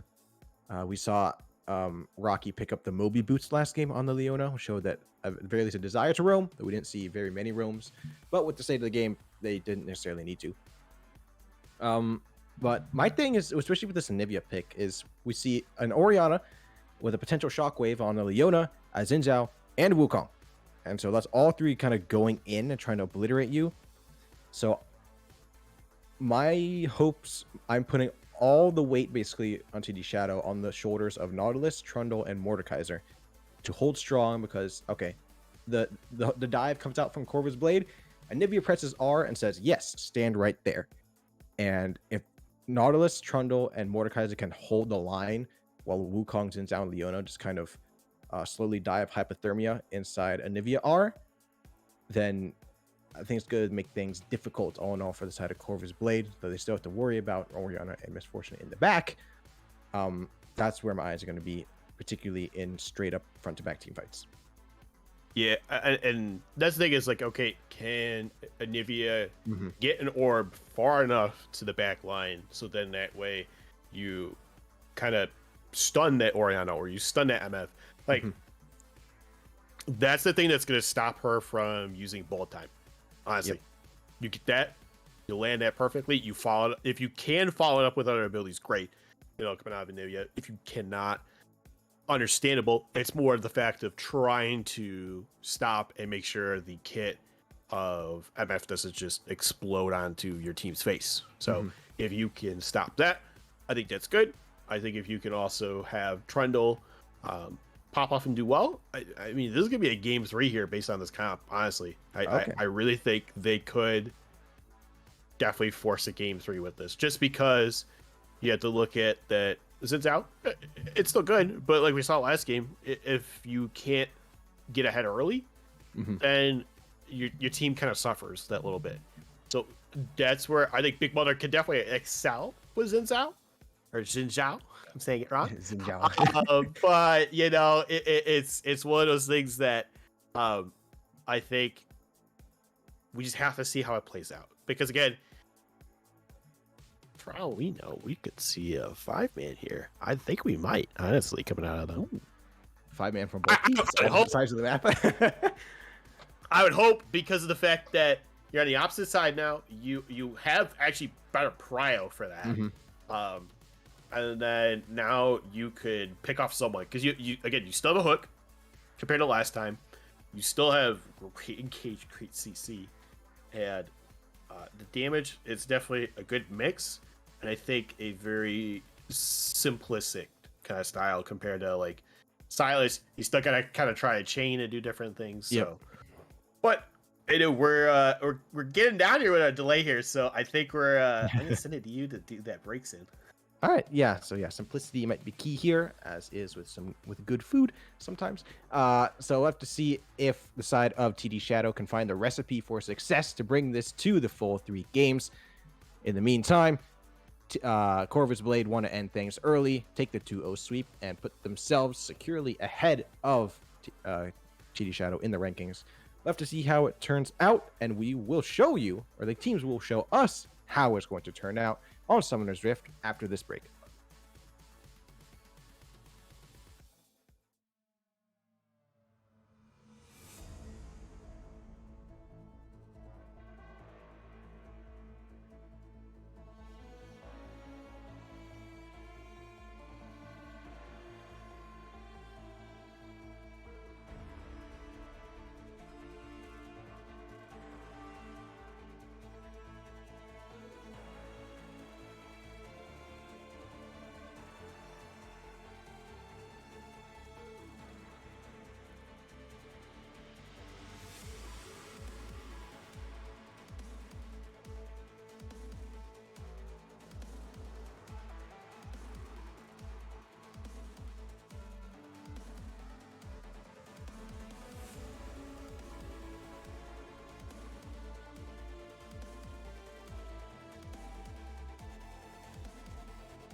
Welcome back to Summoner's Rift, ladies and gentlemen, and game 2 of this best of 3 series between TD Shadow and Corvus Blade in Runeterra Academy's Freshman League Division 2, Week 5.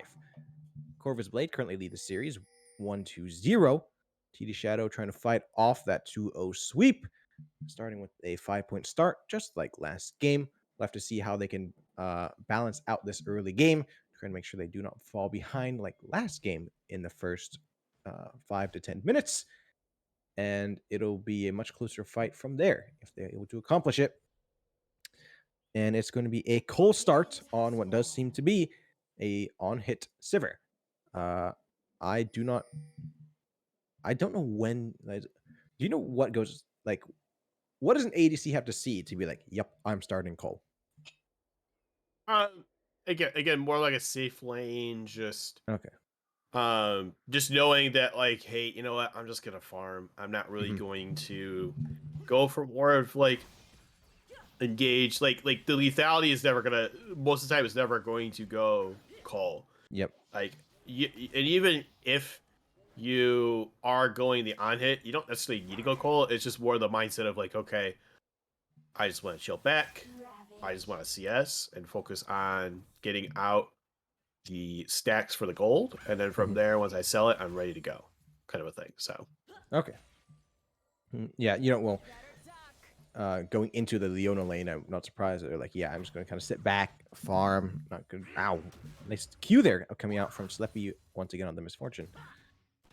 yeah, she's taking a little too much trades, unfortunately. Double ups are Yeah. hitting great. Hmm. And play it safe. There you have the goal. But unfortunately, that means that with these trades, you do not have the life steal from that. My goodness.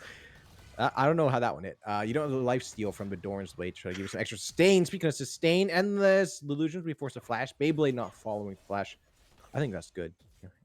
We got the flash out in the first 2.5 minutes of the game. Yo, jungler, things might be looking good up here. Yeah, I mean, both jugglers should come up at this point. Both are very Yeah. weak. You have Hmm. it that I mean, it's kind of in Beyblade's favor because he is getting the better box off. It has better scaling damage when it is a single person getting hit compared to Hmm. minions and a person getting hit. So I think that is what Beyblade's trying to capitalize as much as possible. He is also level 3 compared to level 2 right now. So, So yeah, Lennox go in. A beautiful pillar is going to catch both the support and the C out front. He just walked in through try over a ward. I'm not sure why Rocky and Sleppy were not falling back much faster than they were. Unless Beyblade is going to land a beautiful obliterate there in the top lane. I mean, that ward looked good to me. I don't think it was outside the bush, so they should have had vision of Lennox moving up. But I don't know. They just hung out in the middle of the lane. yeah, I mean, and the thing is, they hung out in the middle of the lane. Oh, mother. Yeah. There's going to Oh, be Big Mother join the top side as a big trade as goes in favor. Obviously, the Dark in the mid lane.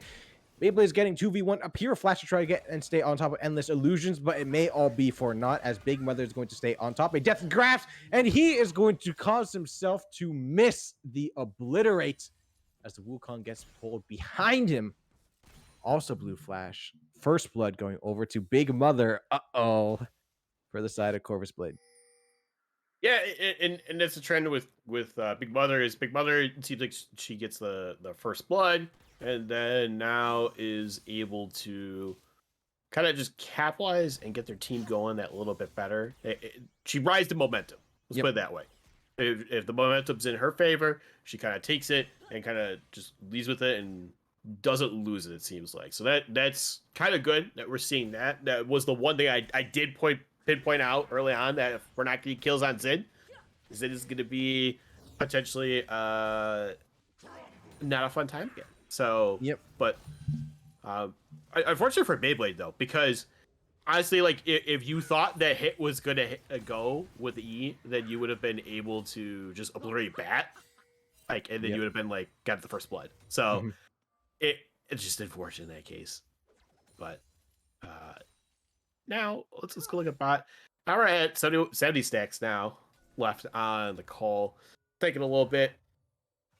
She did opt for 2 long swords. Hmm. Why do I feel like she is gonna go the lethality build? Well, Uh oh. Beyblade. yeah, Beyblade's brought very low. Don't send a spot lane director to camera. Okay. Beyblade brought low, able to get out of there. But Cloneman went lethal tempo. So unless it was a last minute decision, like, no, I'm going lethality. Um, it wouldn't really make sense to me. All right, but now Big Mother's once again joined the bot lane. Wind becomes Thunder. The Thunder will land, trying to get a knock up onto Crockbot on support. Meanwhile, the Solutions up in the top lane is being caught way out in front by both the jungler and top laner of the side of TD Shadow. There's a kill up in the top lane going to Lennox. Both junglers with a kill, as Corvus Blade will now turn their attention to this Ocean Drake. Shockwave comes out in the mid lane. See the Dark is being brought low, but we'll not see if this kill can be secured. A wall will buy some time and enough space to walk away alive for See the Dark. Let's see them move through. There's the dragon going over to blue side. Yeah, and this thing is, they capitalized dragon at the right point. Unfortunately, you did see that Endless Solutions dies. It is forked over to Lennox, so Lennox now kind of gets that same spike that Sintao is having. A little bit extra gold.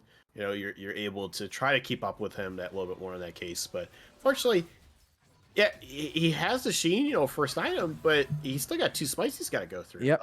All right, Death Realm. It's Beyblade level 6, and the Solutions level 5. Obliterate will miss. That might mean the difference here. Endless Illusions, however, does not have Flash ready to go. That passive is ticking away. Beyblade's going to miss Obliterate once again. Death's Grasp should be coming off cooldown in just a second. Endless Illusions is almost able to bait Beyblade by pretending it's the Wukong clone. And a series of unfortunate events for Beyblade will let Endless Illusions get out of there alive. Yeah, it's just unfortunate to get out. The problem is like always trying to predict. Oh, there's a Cyclone coming out. The shield will be immediately consumed for health. I think that's a bit of a misplay, which will result in Beyblade going down. Endless Illusions, once again, getting the solo kill on their lane counterpart as See the Dark will join in the fight now. R is going to come out. The Q will miss. Endless Illusions jumping around to help with those minions. A nicely placed wall will keep Endless Illusions here for the time being, but the Flash will ensure they get out of there alive.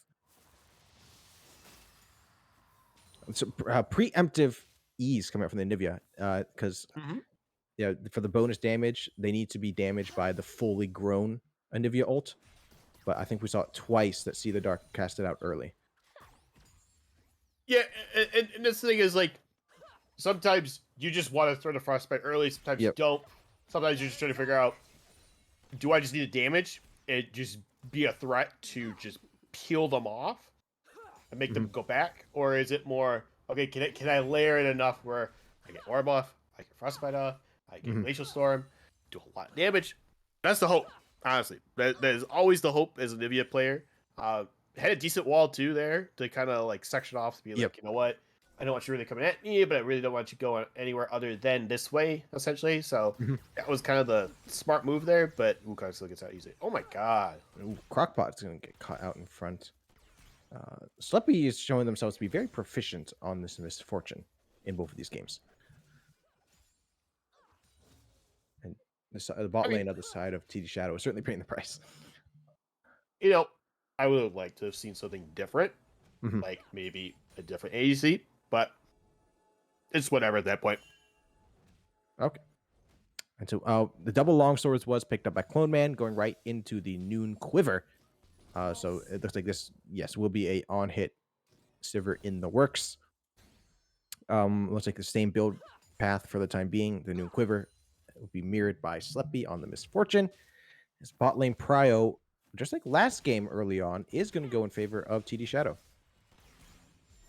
Yeah, TD Shadow just has a lot of good burst damage that can kind of come out from him just because of the fact that you have the boomerang that does a lot, especially going in and out. You have Crockbot who can now CC people down pretty easily, but oh no. A beautiful solar flare bullet time coming out from Rocky is going to get the kill. And so Clone Man used the spell shield and was able to block a double up from the Misfortune, but the bot lane was like, yep, got no spell shield, we're going in. And it does result in the death. We'll see if this results in the death here. As Beyblade's going to flash on top of Endless Illusions, there's a shield coming out to try and stay alive. But Endless Illusion, the 2 beautifully done Cyclones will ensure that they stay alive and get the kill, while Big Mother helps Snowflower get the kill on See the Dark in the mid lane. And things are very suddenly seeming to fall apart for TD Shadow all across the map. It's just unfortunate because you're thinking that, okay, Beyblade essentially had that there. Unfortunately, you have 2 knockups in a row that just kind of hit them, and it's just like, Oh, but he's so close. He's so Yeah. low on the Wukong there. You're just like, oh, he's gonna get him, and then you realize, no, Wukong does way too much damage. Wukong's gonna get knock up. He's gonna knock up again. He's gonna get him, and it's just unfortunate that he just couldn't get the one auto off. But the other thing that we talked about is Big Mother now has 2 kills. Yes. Are we going to see the spike of the Big Mother effect start happening right now? Which I think is going to be the case if he gets another kill here shortly in the next couple of minutes. I think we're going to see that Diana Power spike happening again, but now on the Xin Zhao. So Dragon is up now. We are on our second Drake, which is going to be Mountain. We do have Prio here going towards TDS. Doesn't mean they are going to take it. Well, I think they're going to take it this way. Ooh, Orbo's up. Oh, some nice damage. Actually, proc going through. Death Guys will find Snowflower, but no follow-up. Lennox stepping forward. These are the same 2 first dragons we saw as last game, except we saw the mountain first, followed by the ocean. To see what soul will be up for grabs. Oh, goodness. That's... All right. Everybody join up for the Blast Cone. It's all 5 in the Blast Cone and now in the Dragon Pit. So things have the potential to get very ugly. The orb is in position. The Soul of Freya will go out. A Shockwave will catch 2, but it's still going to be TDS claiming the dragon. Crockpot and the rest now just trying to get out alive. And it looks like they will. A bit of a close call, but at the end of the day, it's a W for the side of TD Shadow. Cloud Soul will be coming later on. Yeah, I think the big thing there is you did get a Shockwave off. You were able to do bullet time. You did have Solar Flare go off too, but the problem is you weren't able to lock down the jungler, so you couldn't smite. So it's unfortunate in that case, but it was a great idea coming out from them for Corvus here. So I think Corvus, if they can play it around a little bit better, they can capitalize kind of like what they did before. Like right now, they're going to see that this Rift is going to take this inner turret tier 2 right now to like less 13, than half health. Yeah, 13 minutes in the game, and top lane tier 2 is less than half health. Oh no. Beyblade is going to get Cyclone twice. Does have Endless Illusions in the Death Realm. Let's see if they can finally get a kill this time. The Obliterate will land, but Big Mother's waiting at the other side as soon as the Death Realm ends. Endless Illusions will survive, and Big Mother now has 3 kills under their belt. Yeah, it's unfortunate right now because now I just got a lot of money. Yeah. And then now it's just unfortunate for him again, for Mordekaiser, because Mordekaiser, all he had to do was either auto once or twice and just couldn't get it off in the time frame just because the Shadow Realm ended out a little bit sooner than he probably liked. But he did sustain through the 2 knockups, was still able to do stuff, so it's still not bad, but Crockpot might be looking. All right, Zenith Blade is going to go out. The Spell Shield will block the stun. The Solar Flare is going to buy some time and ensure Crockpot can't join the fight as quick as they would like. Clone Man chipping away on Sleppy. Out comes the bullet time. And beautiful Dredge Line is going to interrupt it. There's a kill going over to the Sivir. It's the Misfortune falling, but Nautilus falls in quick succession. And the Wukong teleport will secure 2 kills for Endless Illusions. Oh my god, that was a great TP though from the top laner, because the top laner came in at a good point. Unfortunately, ADC falls down in the process there for Sleppy, but now you capitalize and give your top laner 2 kills, whether you wanted to give him or not. I mean, that just puts Wukong even stronger going into Beyblade. Yep. Yeah, Endless Illusions, despite being 4 CS behind Beyblade, is 2.5 thousand gold up. So once again, we are seeing these persistent issues arising up in the top lane for the side of TDS. We're going to go for a pick down here in the mid lane. A nice flash Dredge Line is going to secure Snowflower for the time being. Shockwave not enough to turn the tide. Big Mother now might get caught up front. That's a weird interaction with the wall. Flash Force out. Lennox continuing the chase. Going to flash, land an auto, but Crescent Guard is going to buy some time. Not for long. See the Dark flashes forward. Has that passive ready to go. Looks like it's going to be a 1-for-0 in the mid lane in favor of TDS. 2-for-0, sir. I stand corrected. 2-for-0. We did once. Snowflower just died too. All right. Yes. Mid lane and Jungle Fall. Yeah, mid lane and Jungle Fall there, which is great. I mean, it's now you're taking a death now onto Big Mother early. You really haven't seen much come out of Snowflower because he's not playing some super high burst skill champ. Getting more going towards that team fight comp. Right. And then, oh my god, oh. Flash Flip Flare will miss it. Comes to Cyclone. It is going to be the Rift Herald going over to the side of TDS, but let's see if they can claim it. Lennox gets their hands on it. See the Dark in the back line being chopped away. It's going to be a double kill for Endless Illusion. See the Dark falls. Now it's just Beyblade in the Death Realm with Rocky, and everybody's waiting for him to come out. The Flash is going to get him away, fortunately, but 3 members will fall, and that's a heavy price to pay for the Rift Herald. It's a heavy price to pay. The other thing is, like, it's unfortunate, but now it's like, okay, now what do we do? Like, we just lost 2 people there. We still had Sivir pushing bot. Sivir should take the turret at this point, because she can. They're not gonna be able to match her that quickly. But yeah, unfortunately, you do have good squad in the jungle right now. River just trying to, potentially get there. And Ooh, hello, Snowflower. It's me from last game. Remember me? See the Dark gonna get the quick solo kill, and well, not really a solo kill, but quick polishing off the job there in the mid lane.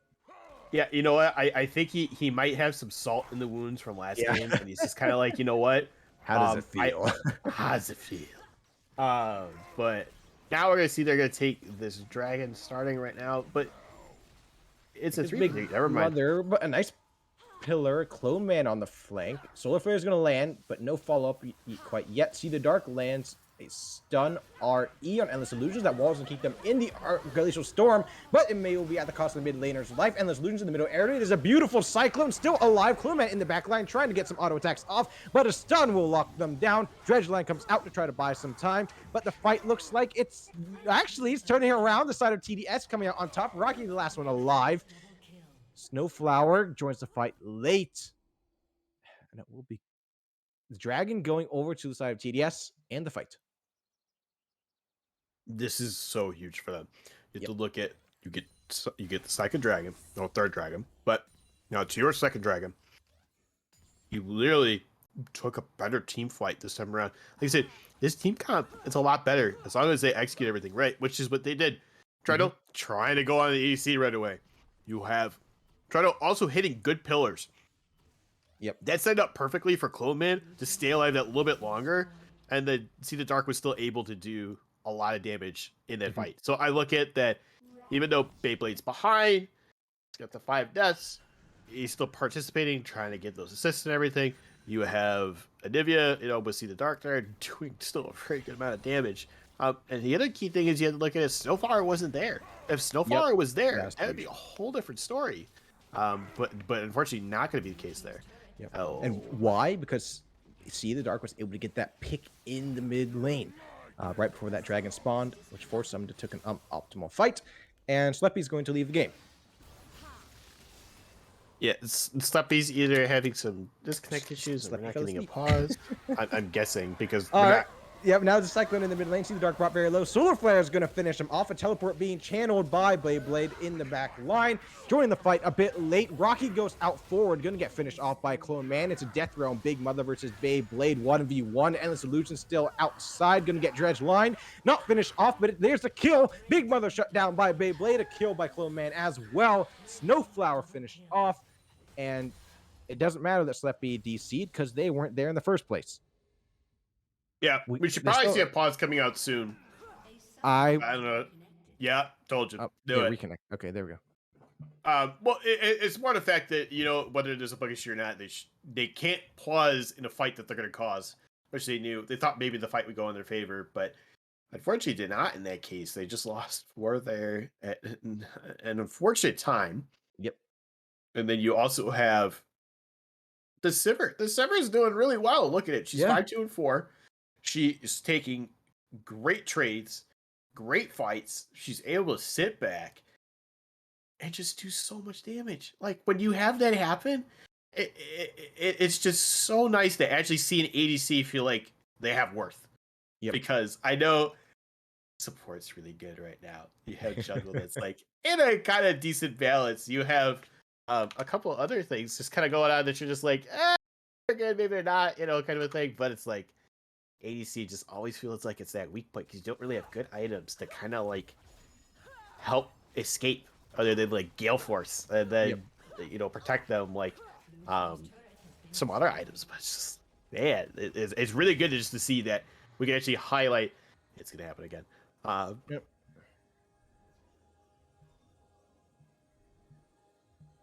Let's see. It happens after an unpause.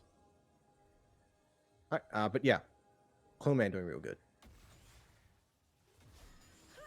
and it's Yeah, so much. I think I called on Nautilus, Trundle, and Mordekaiser to hold the line. I think they're answering the call pretty well, allowing Clone Man to use that Kraken Slayer and the Phantom Dancer in unison to put out that damage. Has 1,186 total damage dealt to champions out of that Kraken Slayer, and that's all going to be true damage.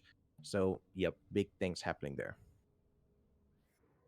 yeah, and that's the thing is, true damage coming out. We're having just so much like good stuff coming Yep. out of both teams because Big Mother still being a threat, but also the fact that you have Treadle stepping up. You Mm-hmm. have Orkaiser now who's got 2 kills, which is definitely putting a little bit better balance there to help with that 835 Wukong. You have Get Sever who's doing really well. You have the Nautilus that's actually performing really great too. So Mm-hmm. I think it's just you see a whole different light now for TDS compared to that first game. Like Yep. they're just performing a lot better. And oh my god. And this is just going to send the clone out. Does a cycling ready to go to at least try to buy some time. Flash is not ready, however. Dredgeline's going to keep him here for the time being. 4 members all stuck around Baron for the side of TDS, and they're like, all right, we'll take it. And it doesn't look like... And Corvus Blade are all in the bot side of the map. So this is going to go over to TDS for free. Right. So the thing here is okay. If you see Baron's taken, you can't get to it. Now they're pushing out that bot lane. They're pushing out that mid lane. So that way, if they can take that bot tower, it's great for them, or at least get a good amount of damage, so that they can peel back, go for the Drake that's up in 45 seconds, and hopefully get an air Drake under their belt now. Yep. But looks like again, Prio is going towards TDS. So since TDS is going to have that Prio, everyone is here in this bot lane where you have Corvus's team is recalling. Now you're kind of wondering, all right, who does it go to? Because if it's just going to be TDS again, I mean, it just shows again like what I'm thinking. They're a really solid team now with this comp. So Mm-hmm. you Yep. know, They're going to be on the front foot as far as positioning goes here. They have control of the pit. See the dark working their way back from base. I think it needs to be a big wombo combo coming out from the side of Corvus Blade. Pulling the drag nicely. Crockpot is way out front. That dragon went down in a second. Endless Illusion is separated, isolated, outmanned, outgunned. The Jet Charge will not land. It's going to get interrupted by the clone. The Dredge line will. A bullet time is coming out way too late. Trundle Pillar will interrupt the bullet time, and Death Realm is going to be Beyblade versus Sleepy. Unsurprisingly, the Mordekaiser will come out on top. A 4-man Shockwave coming out from Snowflower, but it's not enough. Big Mother's going to be caught up against that wall, but pulled through by the Death Grasp. 0 players fall for the side of TDS, 3 do for the side of Corvus Blade, and things looking very nicely for the red team so far. Yeah, and this thing is, again, they're just capitalizing on great plays. They're trying to stay back as much as possible while also being a threat of throwing as much damage as possible as they can. See the Dark also played it perfectly there. Yep. You had the flank coming in from Big Mother. Big Mother did a lot of damage, but was still not able to do anything because you had the flash wall. And when you have the flash wall, now she can't go in. You have the pillar to kind of help out whenever you need to, kind of a thing coming out from Trundle, but they were just able just to take out Big Mother there very easily. And now that means, okay, hey, we can push this mid out or push the bot out. So this way now we can potentially get a tower here. You got the Kingdom in. So hopefully it can whittle it down that a little bit more. Oh, the orb doesn't hit. Double time.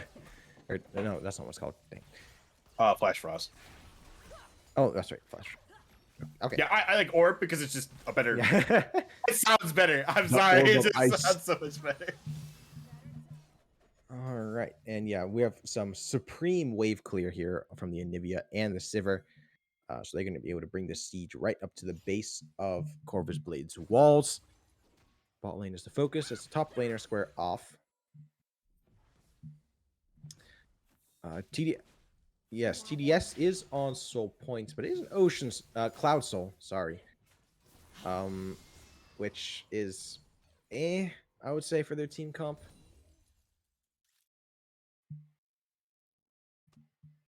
Sorry, what are you saying is for the team comp? Cloud Soul. Yeah. Oh boy, Cloud Soul and Nivea. Okay. So that's the thing I was gonna say. Cloud Soul and Nivea is actually really good. Oh, it's Now she can move that a little bit better. Oh yeah, it gives You move have speed. Okay. Yeah, think of it that way.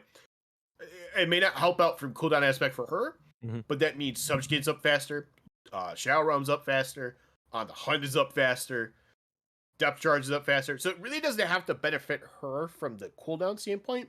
It just has to benefit her for the movement speed. Because then she can either get in that little bit quicker or get out that little bit quicker or position herself into a spot where she can wall off, either to make it be beneficial for her or not so beneficial for the other team, essentially. So I think that's really good. The more you can have Subjugate up to, it's just annoying when you can just kind of seethe off the health from people, and then you're just stealing away resistances. So now you can just make, unfortunately, Leona not be a tank anymore. Yep. Even with Eclipse and Aftershock being there. So I think that's kind of the big thing for them to do is that.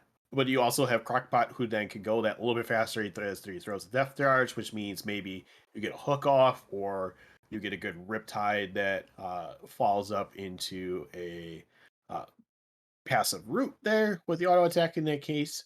Again, on the Hunt, being up faster means two things. One, you're ready to get move speed. Two, you'll get more move speed with the air soul. So I think it's just going to be, again, really beneficial in that case to everyone else. But Anivia really from like a double standpoint, but definitely from a movement standpoint, yes, it's really going to be really good for them. I think that's just kind of a key thing they need to have. And even then, at the very least, it can be, you're in a good spot right now. You're 6,000 gold up. All your players are performing pretty well, so you can at the very least use that, like, to force a fight, get that early setup again, force them to come to you on your terms, and then maybe you can come out on top of a fight as well. Use that to translate into pressure to carry on the siege of the enemy base. But as things are going, I'm not sure how much of effect that Misfortune DC actually had. It's certainly possible it did, because Misfortune was kind of all alone down bot lane while that mid lane fight happened. So maybe they could have at the very least gotten a bit more farm, some waves pushing up. But unfortunately, there's just no real way for us to measure how much it really had an effect. Right. There really isn't a way to measure, but I think the big thing that I'm kind of looking at right now is how does Corvus come back with this? And I think the big thing is, okay, maybe you take away the next Drake that's coming up in minute 40. You, or if you're gonna give it the Drake, take the Baron. Yep. Which you just have to figure out what's gonna be the best move for them. Because honestly, they go take Drake, then you know what? They can go get the Baron very easily. Goon Squad. Yep, there's on the Hunt, and Lennox moving up, but at the very least, Big Mother is here. But look at the damage coming out from the Sivir with the completed Infinity Edge. Whew. Yeah, Infinity Edge, you have the Phantom Dancer, you have the Kraken Slayer, and all of those just put up a lot of damage. Especially if you have on the Hunt with ricochets going off. Oh, yeah. The only way really I can see Corvus making something happen, getting back competitively into this game, Remember that dragon fight where Snowflower wasn't there? If Snowflower was there, I think Corvus win that fight. But unfortunately, there's going to be a lost fight for the side of TDS down here in the bot lane. And Illusion is going to pick up the kill onto See the Dark. And that's a mid laner picked off with a 45-second death timer. And the Baron in 20, Dragon in 30. This could be a repeat situation of that earlier dragon fight in which Snowflower was not there, but for the other side now. Right, it's either going to go really good for them or really bad. Oh no. Big Mother just I'm not going to go ahead and say inted, but that was Deleted? not the best play. I think deleted is probably the best word because Yeah. she realized that, okay, hey, I'm on sweeper, but I might be okay because my team's here. But Yep. then realized, you know what, maybe I'm not okay, and then you get layered with CC to jeez. Easy soul going over to them. You just have the MF just bullet time it down to Yep. get some extra damage freely. You don't have to do much. And Oh, there's a teleport and on the hunt, a defensive cyclone, but a beautiful pillar is going to keep endless illusions here with the rest of TDS. The dredge line's going to land onto Snowflower. Shockwave will only catch 2, and it's the 2 tanky ones. Rocky falls to See the Dark, and it's a march on down to the inhib turret in the bottom lane for the side of TDS. yeah, and as they march into this bot lane here, they do have their mid lane pushing, so they're gonna have to wait for minions to come here so they can maybe do something. I think they are just gonna try and take some jungle camps, back and reset here, get some items. Hopefully, they can push out this mid and maybe go for this Baron here. Mm-hmm. Yeah, that Baron will likely be the kind of the nail in the coffin for the side of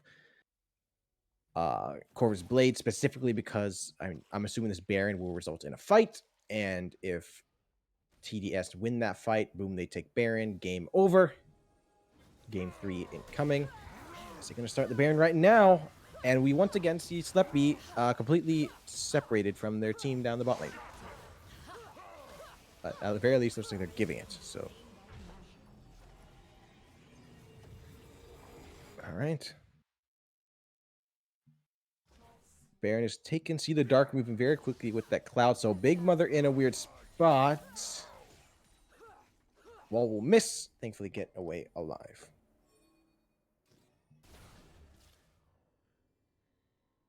Yeah, they get away with that. I mean, that's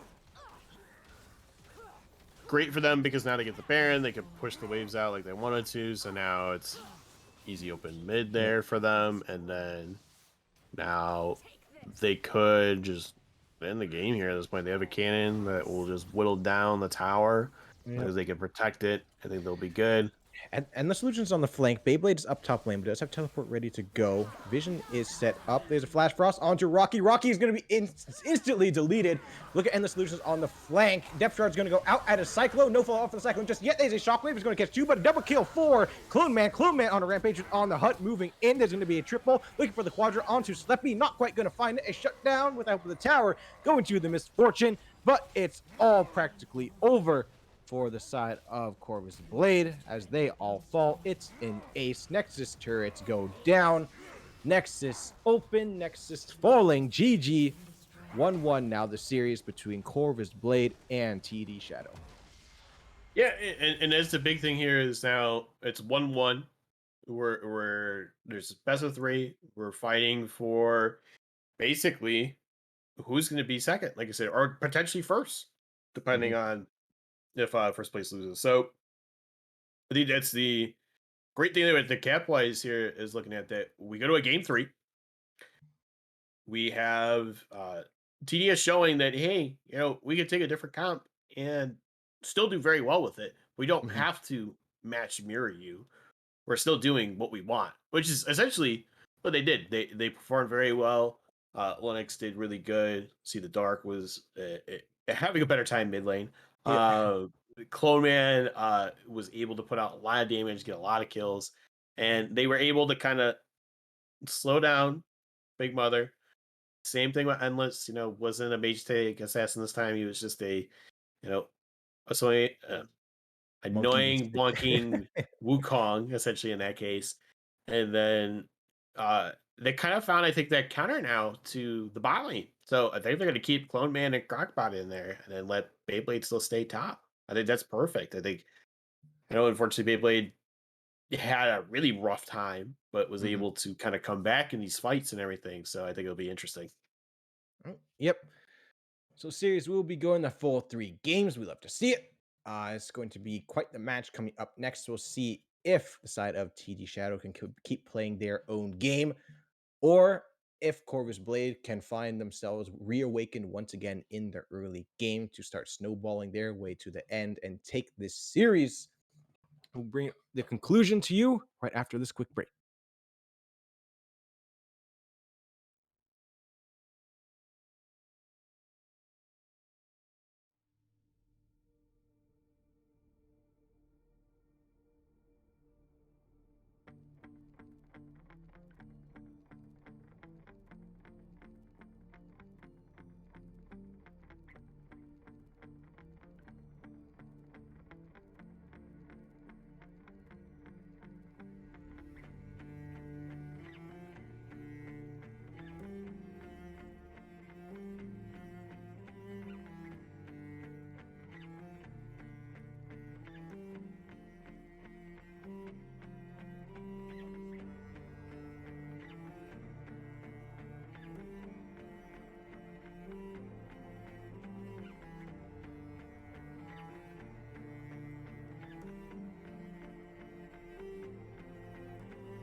Welcome back, ladies and gentlemen. We're getting ready for Champ Select for Game 3, the final game of this best of 3 series between TD Shadow and Corvus Blade.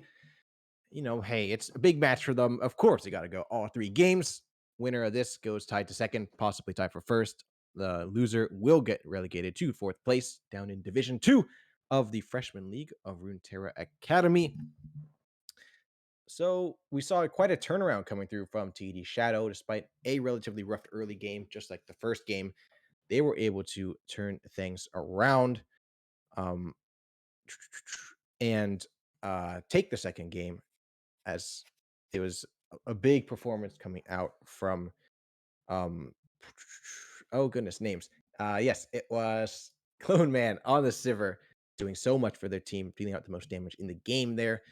And so, do you think we'll be seeing a similar approach, Mr. Gigatron, in this third game? I can see that potentially. I think the big thing is, do we again have a solid comp that can be executed Mhm. from both aspects, from both sides? So can it execute what it needs to counter? Like, so for example, part of their issue the first game was how do we counter the bot lane? Well, I think they found it now is that the Sivir and Nautilus can do that. The Charter worked really well too. Was able to set up really good pillars to kind of like put people into place. Again, if you could ever combine a pillar in a wall, it'd be really Yep. crazy. But we are getting into pick and ban phase here, so of course, Nocturne, Yep. we're not gonna see it. It's fine. Nope. Yeah, TD Shadow did not want to let that through. And I've received word that if TD Shadow are able to win this series, they, along with the Shogun Hunters and Big Duck Entourage Shaman, will secure a spot in the playoffs. So, um, much more on the line for the side of TD Shadow here. Unfortunately, it is not the same situation for Corvus Blade, but hey, at the very least, you can um, take down the ones that beat you and ensure that, hey, you beat us, but guess what? You're not going to playoffs. Uh, if Corvus wins, however, so they can't secure their spot for the playoffs. Okay, we're going to be doing draft in just 1 second.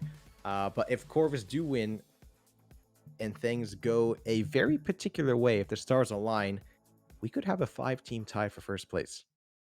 Um, and that That'd be will crazy. crazy to say the least.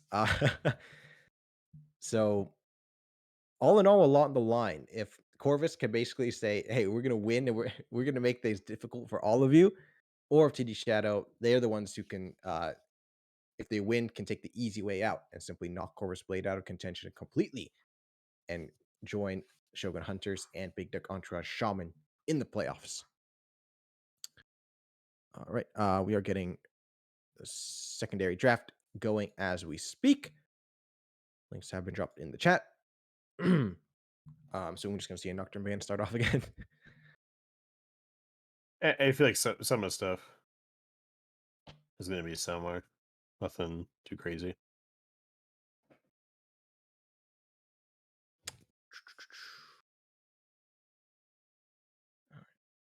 Yeah, we could go to do that. Yep. Okay. Well, links have been dropped, but unfortunately, they're still trying to sort out some technical things with Draft Lol, which is the site we use. We do not use ProDraft because Draft Lol all around provides a better experience, at least in our opinion. We are not officially endorsing anything, and I'm not voicing the opinion of Runeterra Academy as a whole when I say that disclaimer. So, with that in mind, we're going to throw things to a hopefully very quick break, and we'll be right back as soon as we could sort out the champ select for this final game in the best of 3 between TD Shadow and Corvus Blades.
Thanks for your patience, everyone. We are back. Things have been sorted out. The side of Corvus Blade have subbed out their support. We will see Bickle down in the support position. And unfortunately, due to the, the substitution being on such short notice, that does mean that Corvus Blade will take -3 bans in this Cham Select, as is tradition. Apparently, we will be seeing the Asol Timo Bard ban, or I'm not sure if it's as tradition or just because, hey, we're not going to be playing those. But getting into Champ Select, then we will see 3 quick bans coming out from TD Shadow. Those are the ones that matter. It will be the Nocturne, once again, Diana, and the Morgana ban. So we're seeing Morgana banned away for the first time. Why? Because Corvus Blade substituted in a new support, and that means a Moomoo's up for grabs. Right. Amumu's up for grabs. I mean, I can have potentially a more well-rounded team that can really dominate. Now, that's the thing is, if you just you take a Mumu, you just take Trundle. Yep. Subjugate, very, very good. Like I said, moving all those stats, stealing away a lot. You have the fight that comes up a lot. You'll be able to kind of like block out the Amumu from going in with his bandage toss, but you have to see if timing works out the way that it should for a lot of players. Oh, Corvus is just gonna take TD Shadows comp last time around. Take a page out of Shadow's book. Trundle not locked in, but maybe TD Shadow's like, okay, they're going our comp. We know what we would not want to play against in this comp, so let's just pick that. So certainly possible. We'll see. Yeah, I think the biggest thing here is that Corvus Blade does not have those bans to work with, which means the Amumu and the Corki, which we have seen Corvus Blade ban away every game so far, will be picked up, and I'm assuming going into the hands of See the Dark.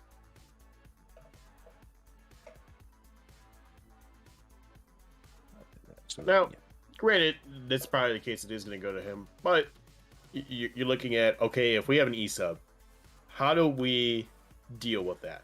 Mm-hmm. Like, you already know Amumu was probably going to get picked. You already know the Corki's going to be taken. Oh, the Rakan magically goes away, huh? Bickle's known for playing the Rakan. I did make that comment in chat earlier. Bickle likes to play Rakan mid because he's crazy, and I hate him for that. But it is what it is. Anyways, we get a Levant pickup. I don't think we're seeing Rakan mid from TD Shadow. No, of course not. I mean, we'll take it away, but we're not going to take that away. No, but they're thinking, hey, you know what? Bickle likes to play it. Let's take it away from Bickle. Kind of a thing. So comfort. Yeah, that'll probably mean the Samumu jungle then, because they're probably going to be sending that Rakan to the support position. Malphite banned away again by Corvus Blade. To see it's Aurelia ban once again coming out from TD Shadow. And it's jungle support mid lane picked for both sides so far in the first phase.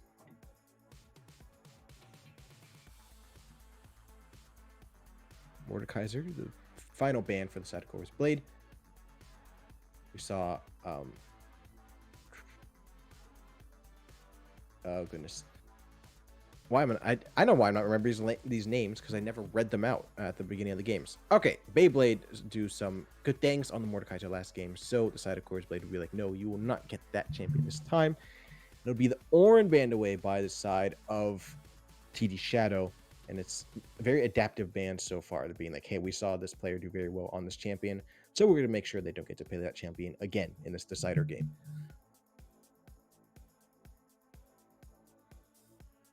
Right. I mean, I think it's good to do that, and then now you have a Jinx that's picked up, which pair it with Nautilus is pretty good.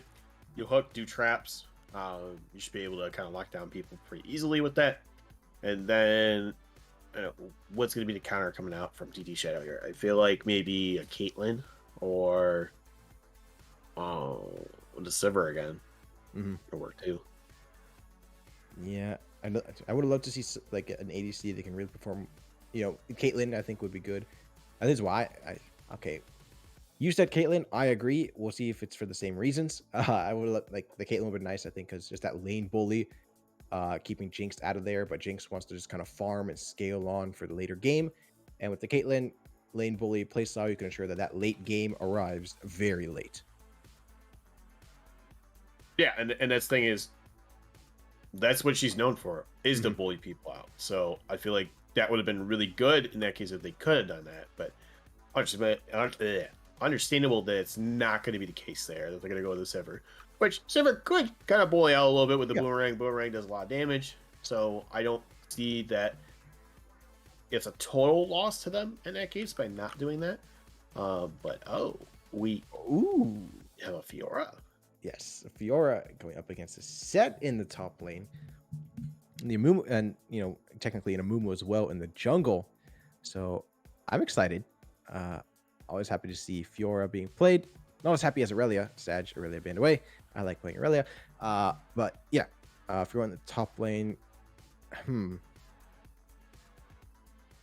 I guess all in all, pretty good against that Set, because Set is so reliant on positioning. With the Fiora, you have that lunge, which, provided you land it, can go on a relatively short cooldown and keep you dancing around that Set. Yeah, and this thing is like, she after a while will contend with a little bit better. Mhm. She can put out some good damage. She has her stun, which can block all incoming damage. You have the heal that comes out with it. You have the extra autos that you can do and everything. Where same thing, extra autos. You have a shield instead of healing. Mhm. You have passive healing once you hit down a certain level. You have a certain level of health. You have your CC ability as well, and then the same thing of being able to use Showstopper. So I think it's just trying to figure out how their comp's going to work perfectly, which I think is, again, just taking away either you got to throw Trundle or Nautilus away with Showstopper, and Mhm. then have Rakan follow up with the quickness and knockup. And then you have Sifra layer down with her boomerang and Yep. ricochets. And yeah, I mean, it's just a lot of damage right there. So Yep. I think if a TP comes in from set, it's going to be really good. Or just in team fights in general, they should be really good. So, Yep. And just so but that, we go ahead. oh, so, yeah. What I saw the Gwen hover in client champs, like I was like, wait a second. But I think just kind of low key, the on the hunt is great with the Set, the Amumu, and especially the Rakan. If Rakan pops the quickness and then goes like Shirelia's battle song, and then on the hunt, suddenly you had the flash on Summoner's Rift, just running around charming people.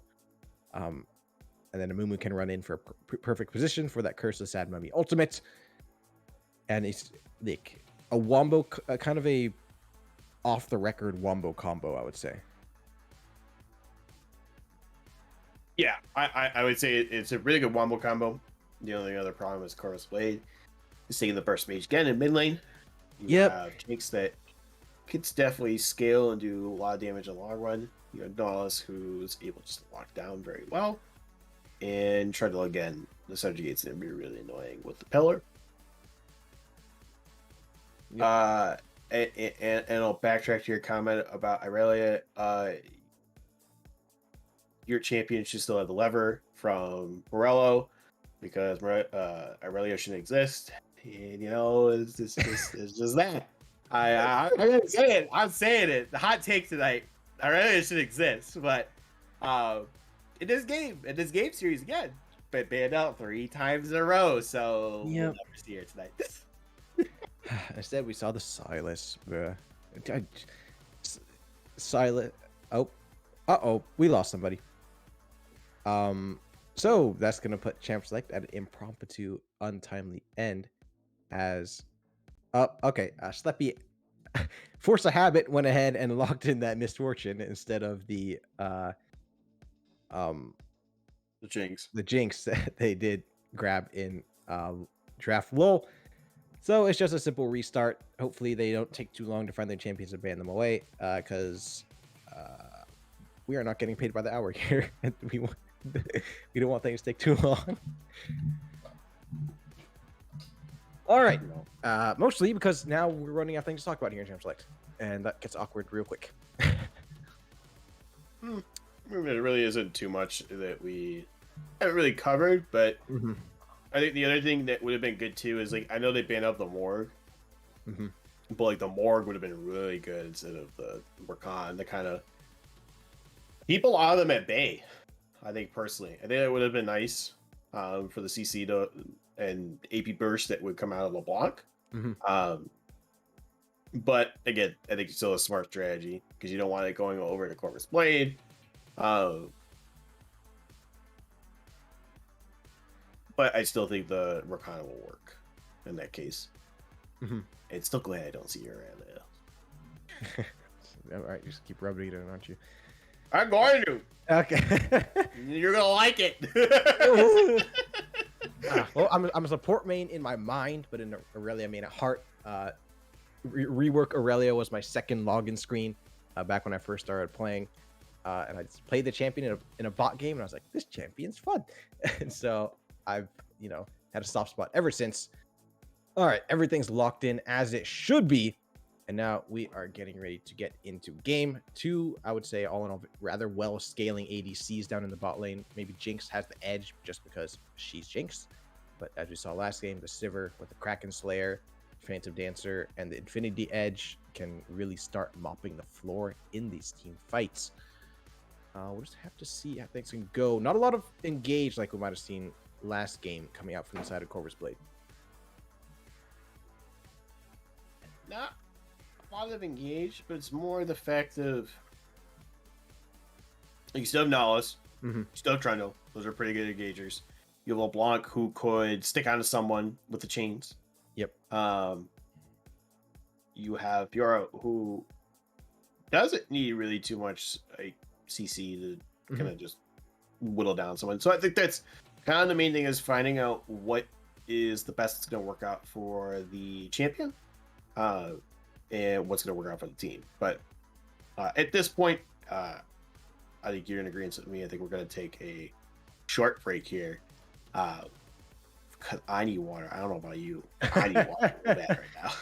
All right. Yep. We'll end things there here in Champ Select. It's game 3, final game of the series between TD Shadow and Corvus Blade. We have the potential for a big shakeup in Division 2 of the Freshman League, a possible 5-way tie for first should Blade take the series. If not, TD Shadow secures their spot in the playoffs alongside Shogun Hunters and Big Duck Entourage Shaman.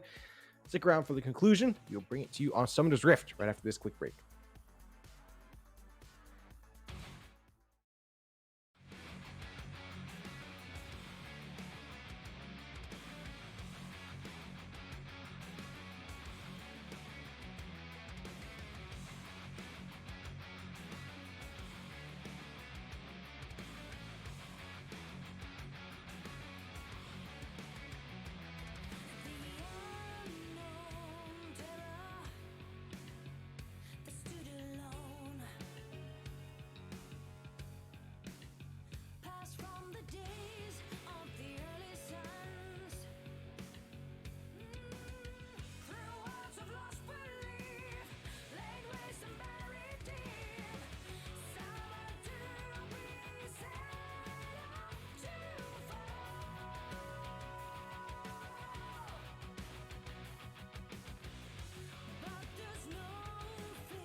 Welcome back for the final time tonight, ladies and gentlemen, to Summoner's Rift. It's the decider match in this best of 3 series between TD Shadow and Corvus Blade. 5-point start for the third time tonight. And, we saw strong performance out of Corvus Blade in the first game. They were able to keep it up for a bit in the second game, in that early game. But then TD Shadow just started to run away with it. Seems like if they can activate Clone Man on that ADC role, they can really start to take over these fights. And as long as Endless, ever since they subbed in Beyblade in that top lane, we've seen a bit more of an even matchup up there. So we'll have to see if both teams can put all the pieces together to come out with the victory tonight. Looks like it'll be bot side starts for both jugglers on red side's blue and blue side's red. Think we can wreak havoc forever? No, you should buy a home and save for retirement. You know I Yeah, can't just standard starts. Nothing too Out special. of the I mean, we're ordinary. gonna have probably a clash at Scuttle on top side, but we'll see. And with that in mind, I want to see which top laner can get prio. See, top/mid laner can get that prio to try to help out their jungler to put them in more of an advantageous position. Set versus Fiora matchup. This won't be a wet noodle fight in any sort of the means. Both of these champions perfectly able of dealing out a respectable amount of damage. And, I'm kind of worried that we may see Snowflower kind of start playing with their food in the mid lane, especially because see the Darkness on that Corki, that kind of hybrid marksman sort of mage, or hybrid mage sort of marksman as a hook will land onto Clone Man. Biko not in turret aggro range, so that's good. It's a big trade in favor of Corvus Blade down in the bot lane. Yeah, and surprisingly, that was a max range hook too. Yeah. All things that hit there, that I was like, "You sure? You sure did? Are you sure?" I mean, I don't know. His hitbox is like wide as oh heck, but really? Mm-hmm. So, but Yep. still good by them. This is Bickle on the Nautilus, subbed in support for the side of Corvus Blade. Same thing up down there. Trade in the mid lane. Snowflower is going to land. The chains, Ignite not coming out. Just trading autos with the Corki, not exactly what you want to do as the LeBlanc, but it's going to be Lennox joining the top lane. After some trades out in bot, there's the Bandit Toss going to land, but his Big Mother coming up here as well. Has the pillar ready to go. Flash Force out of Endless Illusions. And that's where the action will end. It's still good because you forced out the flash, which means Set will have a little bit easier time into Fiora. That means that they can repeat gank and come top here again if he wants to. Looks like he's just going to sit around here for the Scuttle to come up. And yeah, that's pretty much it. Dreidel still has to do his red. Why am I... Maker, if Lunge comes back up, but no, Endless Illusion is going to play extra safe. Unfortunately, Lennox is moving up top, but the minion wave may at least run some interference. Yes, no bandage toss coming out. I would say that flash being expended is especially useful when your jungler is the Amumu, making it so much easier to land those Qs. Well, I have discovered a weird bug, but I'll tell you in a second here. Okay. So, weird bug is my jungle camps. If they're down, they all have a yellow timer. Like they're about to come up. Oh, it'll be interesting. I was like, wait a second. Dreidl's doing red? Oh, wait, yeah, this red never got taken. I can assure you, red has been taken. Now it has been. Of course, I watched him take it, but I was like, oh, okay. It shows a yellow timer there. Like, he took it? He didn't take it? Anyways. Yeah, most of the camps are down, or all the buffs are currently down. As another hook will land down the bot lane. Crockbot going to take the long way home around those traps and get onto Clone Man with the help of that shield. A knockup is going to come through, but no follow-up. So the trades continue to go in favor of Corvus Blade down here in the bot lane. Endless Illusion used their teleport to get back to lane, and they used the teleport. I checked, and they were already down at half health. That bandage toss probably isn't the best decision. The follow-up so far away, but Crocod's gonna go into flash knock up, a flash by Sleppy as well to keep them out of range of that circle. It's Lennox trying to stay on top. Second charge of bandage toss has not yet come out. I think is recharging. There it is. First blood to the mid laner. See the dark after channeling their TP. That's worth. And now they're gonna pick up this Mountain Drake. Yeah, I mean, they're going to pick up the Mountain Drake, which is great for them. They got a good kill off that they needed to. And now they can kind of excel that a little bit more. So I think that's the main advantage to them is, hey, can we get everything going that we need to and go from there? Of course, I had the bug. Yeah, because the kills are not right. Gold is at least right. Nope, gold's not right. It's double. Yeah, I'm just shocked. I'm shocked, but it's fine. I can work with it. Damage coming out. There's a reply. Snowflower with the solo kill onto See the Dark in the mid lane, showing off on that LeBlanc basically. Yeah, it's Snow. This is his bread and butter. Plays it very well. So, it's going to be very annoying for See the Dark to deal with, as well as pretty much anyone else on their team, because if she gets ahead, like a lot, we're going to run into the first gate's problem. Endless Illusion solo kill in the top. No, Beyblade solo kill onto Endless Illusions. So all of a sudden, it's the TD Shadow top laners we have to try to keep an eye on. And just, I don't know, kind of a greedy play for Endless Illusions. Walked up, landed the auto, but unfortunately couldn't get that vital proc just before that showstopper came out. And they paid the price for it. Hex Flash Dredge line, Root Snowflower stepping up, but the Valkyrie will ensure See the Dark can get out of their life. Yeah, and it's another thing we didn't talk about. I think that would actually be really good into this cap is the Valkyrie, the empowered Valkyrie from the package is going to be really good in team fights. So I think that's going to be nice for them, especially with On the Hunt. He could just go where he needs to please. Like it's like he's like Mundo, but not needing the full boot store. Yep, to do it. This looks like a good gank for the side of Corvus Blade. No dredge line yet to come out. The pillar has there. Now it's going to land and the trap as well. But Crocbot's going to get out of there with the help of the shield. Lennox making their way downtown, walking fast. Ultimate ready to go.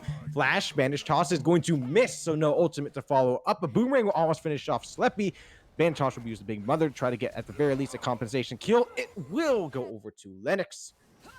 That's another kill now in favor of TD Shadow.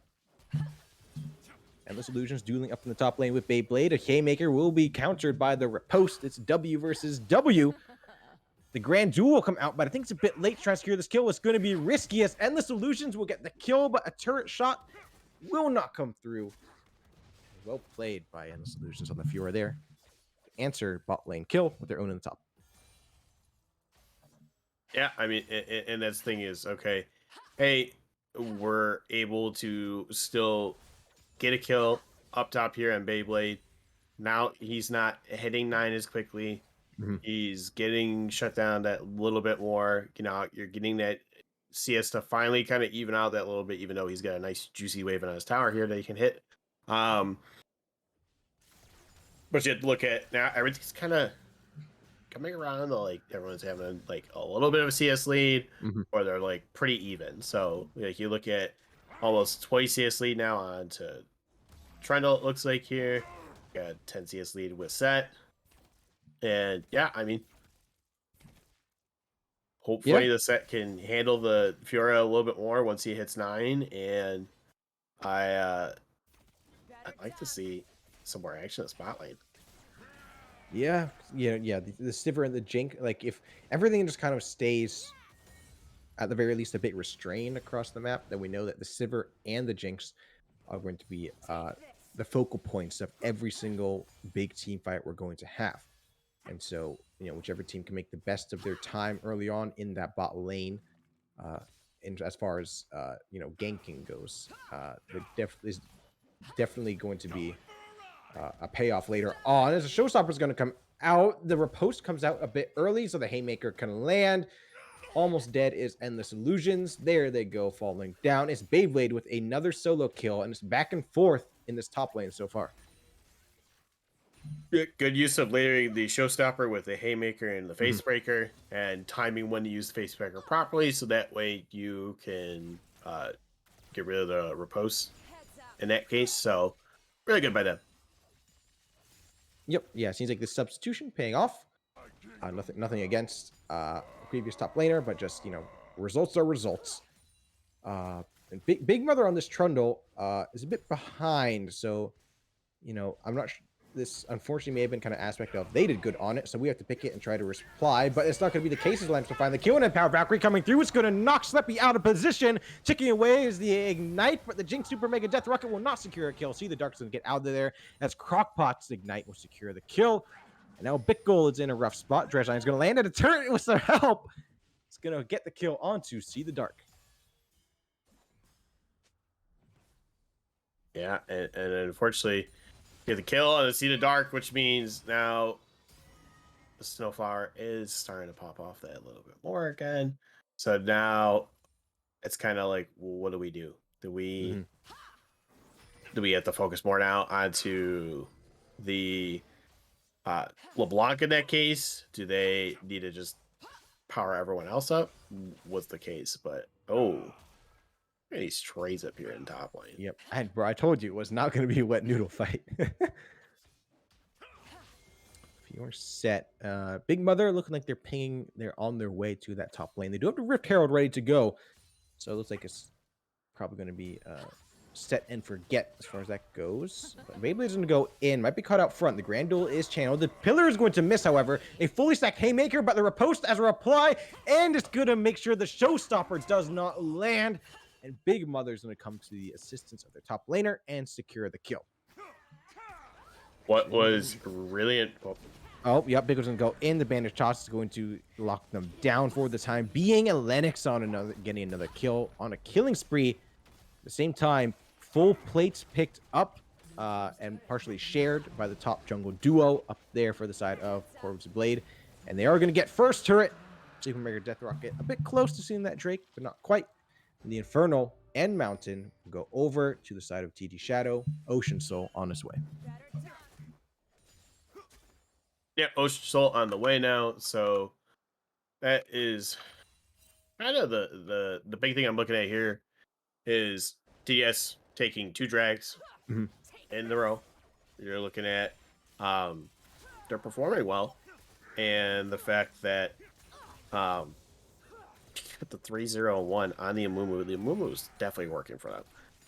And it's just unfortunate to always again go against, but it's really good to go against. Oh no. Oh, Dredgeline Root Depth Charge being channeled. It's going to catch Cloman as well. Here's a teleport coming out. It's going to be See the Dark join the fight. Empowered Valkyrie ready to go. Is it? We'll see. The trap will catch them as soon as the teleport ends his channel.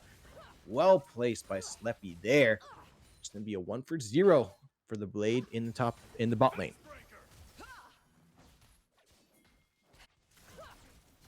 Yeah, the 1-for-0. I mean, the big thing is yeah, Rakan was really low. He shouldn't have stayed around as long as he did, but again, is what it is. It's an absolute brawl up here in the top lane as Endless Illusions going to find the kill with the very late channel of the Grand Duel. See the Dark Force to flash, and Big Mother's going to flash to try to stay on top after the Pillar missed. Unfortunately, not going to be able to secure that kill. I'm not going to secure that one. And the problem with Set right now is Set is just getting that a little bit more and more behind because you have just already the Gordrick coming up. Oh, God, sorry. What's there to say, really? Sleppy had no flash in the story. Sleppy overextended and had no flash. There was a decent pillar to try to protect, but it was not good enough in that case. Yep. And so that's going to be death for the Jinx and kill going over to I think it was Lennox that picked up, and no, they're still in 3 kills. That was See the Dark got the kill, I believe. See the Dark, I think. Yep. Now 2, 2, and 3. Snowflower has completed the Luden's Tempest, Kraken Slayer on Sleppy, and the Sunfire Aegis. on Lennox, Core Drinker on the Fiora. So mythics are starting to roll in. Dragon in 2 minutes 20 seconds. See the Dark with some good mid prio here. I'd say all in all, I'm not surprised. I kind of expect See the Dark to have mid prio, the Corki versus the LeBlanc. So let's see if that can come into effect on setting up for these objectives. Pickle is way out front, but no one's in position to follow up.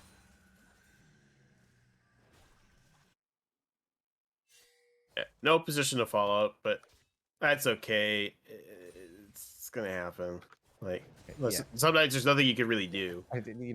Oh boy, a Corki follow up on a Nautilus. Yeah, you're not getting that kill. No.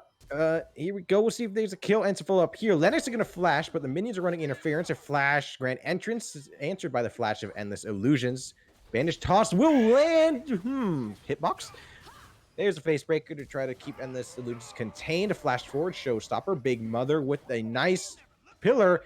Almost going to secure the kill on Crockpot. Yes, it will. Grand Duel is going to come out. Not enough healing, no vitals. The Super Mega Death Rocket will miss, but the turret's going to find the kill and secure it onto Lennox. Just going to give the credit over to Big Mother. Beyblade now in a rough spot. Haymaker is ready to go, but a bit too late. Not a full grit. Triple kill for Big Mother on the Trundle. Snowflower finding the kill onto Clone Man in the mid lane. And thanks suddenly are coming up Corvuz Blade.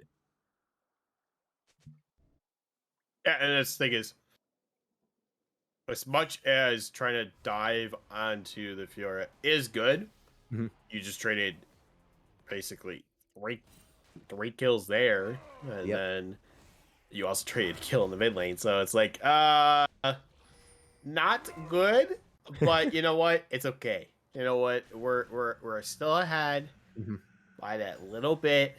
They have the 2 dragons. They're tied on turrets.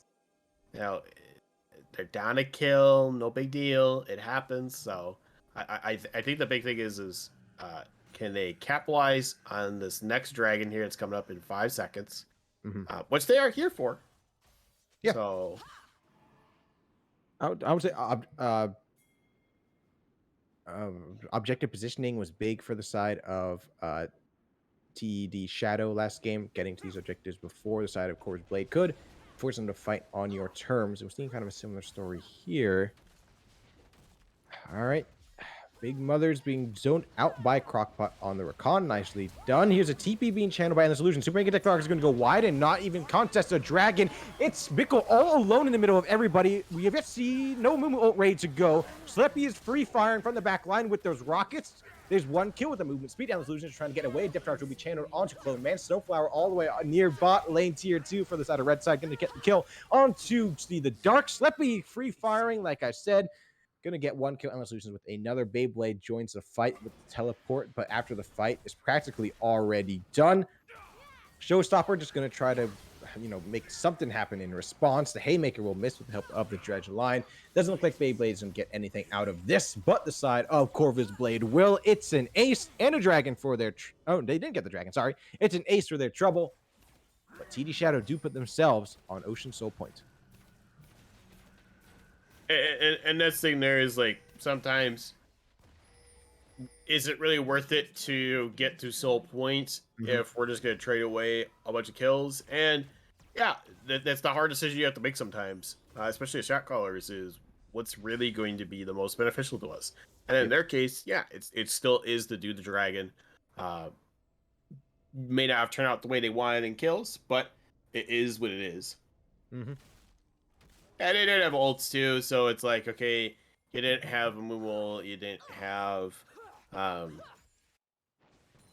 couple others. So like when you don't have ults, it's unfortunate, but that's why the next time around you'll have it if you get in a fight, hopefully. So you should be good to go. Yep. I would say the Ocean Soul is like pretty good, I would say, because you have the LeBlanc go in, land their burst damage, but the Ocean Soul can kick in, makes maybe might be the difference between surviving that burst and dying to it. For the set, the Amumu, the Recon, it's great going in super quick. Any damage that they return on the engage can be healed up at least a bit by the Ocean Soul should it come through. Tier 1 mid is going to fall for the side of TD Shadow, as the entirety of Corvus Blade, with the exception of the Fiora, are rotating down to this bot lane.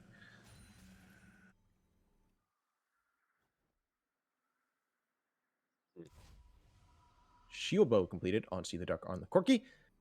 Standard build for them, along with the Sorcerer's Shoes. Kraken Slayer completed on both ADCs. A Locket of the Iron Solari on Bickle. The Shroya's Battle Song on Crockpot on the Rakan. Gore Drinkers for both top laners. Sunfire Aegis on the Amumu for Lennox. And Big Mother with the Divine Sunderer. I would say I certainly like Lennox Trundle better so far than Big Mother's.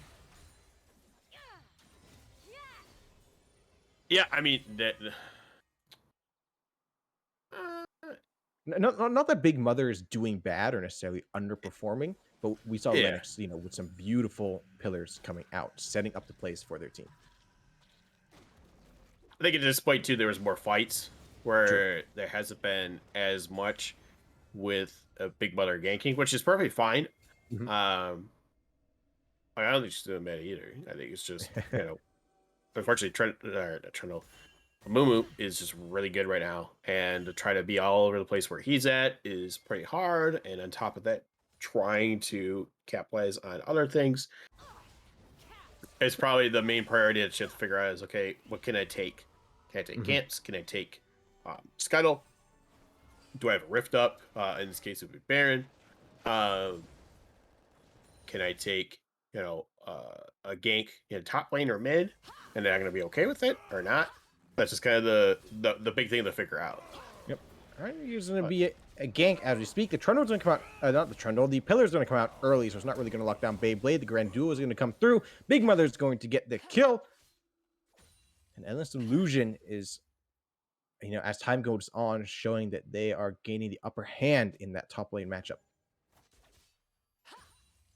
And that's a scary thing is, like, if you get a Fiora fed, she doesn't have to be with the team. She can just split and then be that threat that way. On the hunt, Pop. Crockpot trying to stay through. The riposte does not look like it's ready yet. It's going to come out very late. And the solution's to be ignited. Thankfully, to get out of there alive. And now it's Corvus Blade setting up early for this Ocean Drake and trying to ensure that TD Shadow cannot take the soul. Yeah, unfortunately, it's not going to be good for them right here. It's good. Yep. You see the Dark being locked up for a bit. The Pillars are going to go just short to keep them on their side. A Curse Sad Maybe will catch two. An Empowered Valkyrie as well is now going to come through. Big Mother and Bickle completely separated from the rest of the team. Big Mother is just going to go down. Double kill for Lennox on the Amumu. Endless Illusion now has to try to get out of there with 5 on their tail. It's not going to happen. And the Dragon Soul Point, the Ocean Soul, will be taken by the side of TD Shadow. Unless... Nope, it is... it. Okay. It would have been better if maybe she had rocketed, but obviously she didn't have her big rocket up, so... But respect to Snowflower for trying to go with the distortion steal. But yeah, what's it going to happen? And now it looks like TD Shadow want to translate this into an immediate Baron. Endless Illusions use their TP to get to that dragon fight, so they are not going to have it up if TD Shadow does want to start this, but it looks like they're going to rein themselves in for the time being.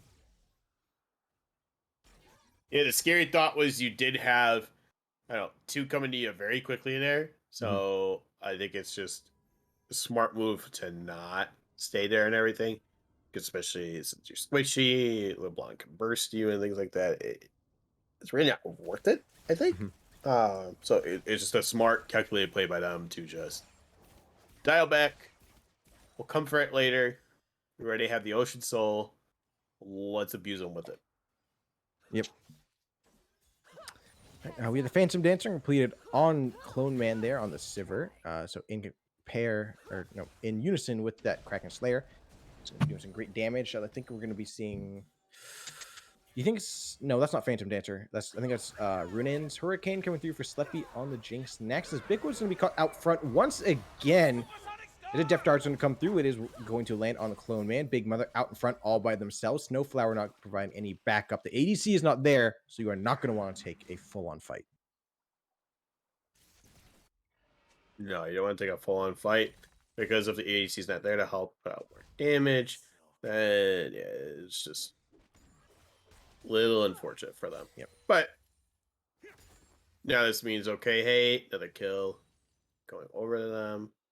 Now they're thinking out, okay, what can we do to get towards this Baron in this case?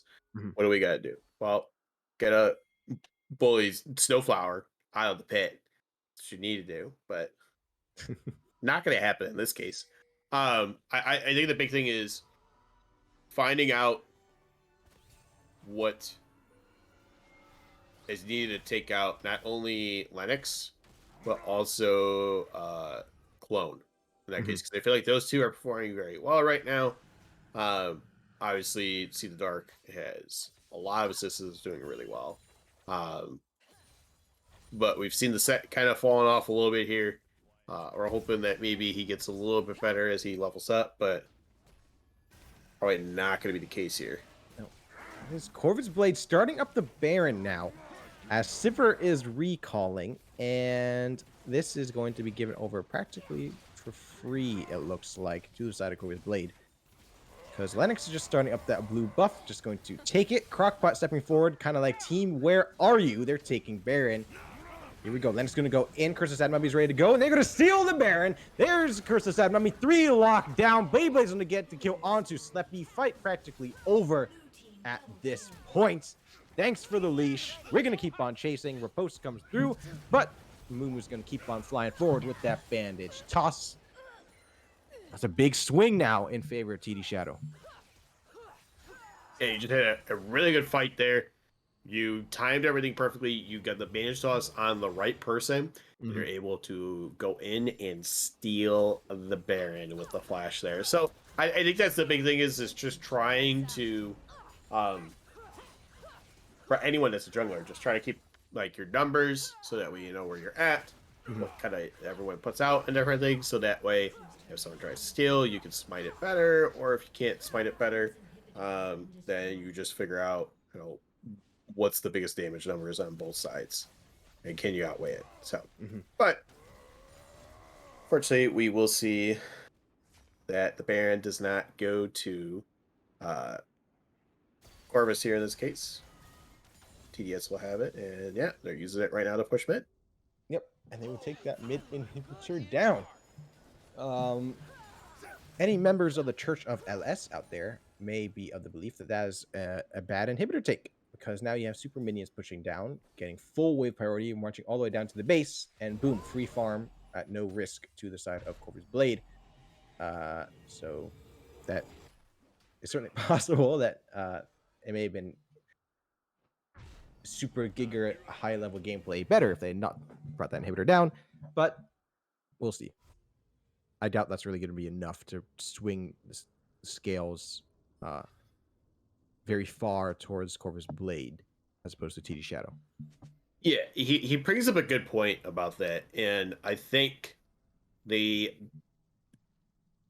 biggest issue I have with it is, yes, I agree, you're giving them more CS, everything like that, but that's kind of expected. How are they supposed to come back? Yep. And it's kind of like, we'll talk about that later. Is Endless Illusions trying to stay on top of Beyblade, or no? Beyblade's trying to stay on top of Endless Illusions. Going to use a lunge to get into the bush. Has flash ready to go. Should need to rise. Top layer tier 1 turret is still standing. It's going to be big for Endless Illusions here. They're going to get away. So as I say, yeah, free farm, but it's all the way back at base. So either you need somebody with teleport to be grabbing it, or it's going to be Sleppy all the way back at base grabbing it, and that means that your team fight pressure on the map is greatly diminished when your ADC is still hanging around mid inhibitor. Yeah, we're dragging it up. Now see TD Shadow here first to set up. Teleport channel by Endless Illusion. Crockpot out in front, going to try to deter the engage. We'll see, they're going to take the fight for sure. There's a flash going to come forward, a depth charge, and a dredge line onto Clone Man, but a 4-man Curseless Sad Mummy's going to catch them all. See the Dark is going to find the kill on the Bickle, but Sleppy is still free firing in the back line to flash forward from Beyblade to get the face breaker and finally take them out of the fight. It's a 4-for-0 in favor of TD Shadow. They're going to take Elder Dragon, and they're just going to walk it down mid. May if Big Mother shows their face, may just pick up this final kill. It landed. Oh! Oh my god. Lennox, the beautiful blind bandage toss there. Add insult to injury. Big Mother now sitting on a 40-second respawn timer. Can't do anything to try to get out here and protect the base. First Nexus turret falls. Second will follow probably very soon. Elder Dragon Burn going to find a second kill of the game. Nexus at half health. There's an execute. 2 executes. Or not executes, but fountain dives. Nexus turret is going to fall. And with that, TD Shadow will take the series, and not only that, lock in their place in the playoffs alongside Shogun Hunters and Big Duck Entourage Shaman for the playoffs in Runeterra Academy's Freshman League second semester. Yeah, and it's great by TDS that they did that because Mhm.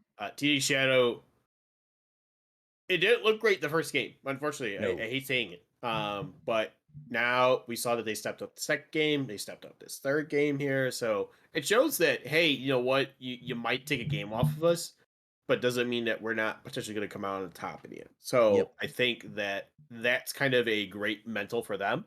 They kind of rode those coattails on the second game there. That Mhm. everything went into their favor, and then the third game went um, into their favor as well. Obviously, as they're now winning this week. So I think when we look at damage charts, oh my, Yeah. set be out the Fiora. What? And the Sivert, and the Jinx, and the Corki. Well, Yep. yes. Again, it is a wet noodle fight, but it's And- more a bruiser noodle fight. That's Yep. what's happening there. Yeah. So, um, yeah, I think the biggest thing that's interesting is it's just like you said, that he was able to do so much more than the others. So, um, but now I kind of wonder how's this fair for them in the next couple of weeks. Yep. Like, are they gonna keep riding this right now? Now that they're 4-1, are they gonna be able to take over these next two? I think we have 2 more games before playoffs, right? Math Quick maths sounds right to me. sounds right. All right, we Yeah. got 2 more games before playoffs is gonna happen. So 2 more game series. I'll make that clear. 2 more Okay. game series before playoffs. So I think that's going to be really interesting to kind of see where everyone's at, because even though they're secured a spot right now, I want to see how everyone else plays out in the Mhm. playoffs. Yep. Only time will tell. So I'm sure TD Shadow riding a high at the moment, coming back after that first game. There was really nothing short of a stomp. They were able to rally back, take the final 2 games in the series over Corvus Blade. All in all, and well fought out by Corvus Blade. We saw him play strong in that first game. A pretty even match for the most part, like getting even into the late game in that second one. But then this third game, things looked even on paper, but I would say TD Shadow really controlled the momentum for the vast majority of the game. So well played by them, especially Beyblade stepping up in that substitute position. So TD Shadow take it, lock their place in the playoffs. Thank you all for joining us tonight to catch this action. Be sure to tune tomorrow night, where I believe you will be seeing Gigatron, one of our sophomore casters, possibly casting tomorrow night. Will actually not be there because Oh, okay. Feels switched bad, man. actually with your color caster for tonight. So, Oh, okay. um, but But I will be definitely here next week. So, nice. All right. But still, be sure to tune in tomorrow night here at twitch.tv/Runeterra Academy for the Sophomore League. Last time, my name was Tadjigar Tasha Short on Play by Play, joined by the amazing Gigatron on the Color Cast. Thank you for joining me. Thank you all for joining us tonight. Big thank you to Wookie Monster, our producer, behind the scenes, clicking the buttons and making sure everything happens.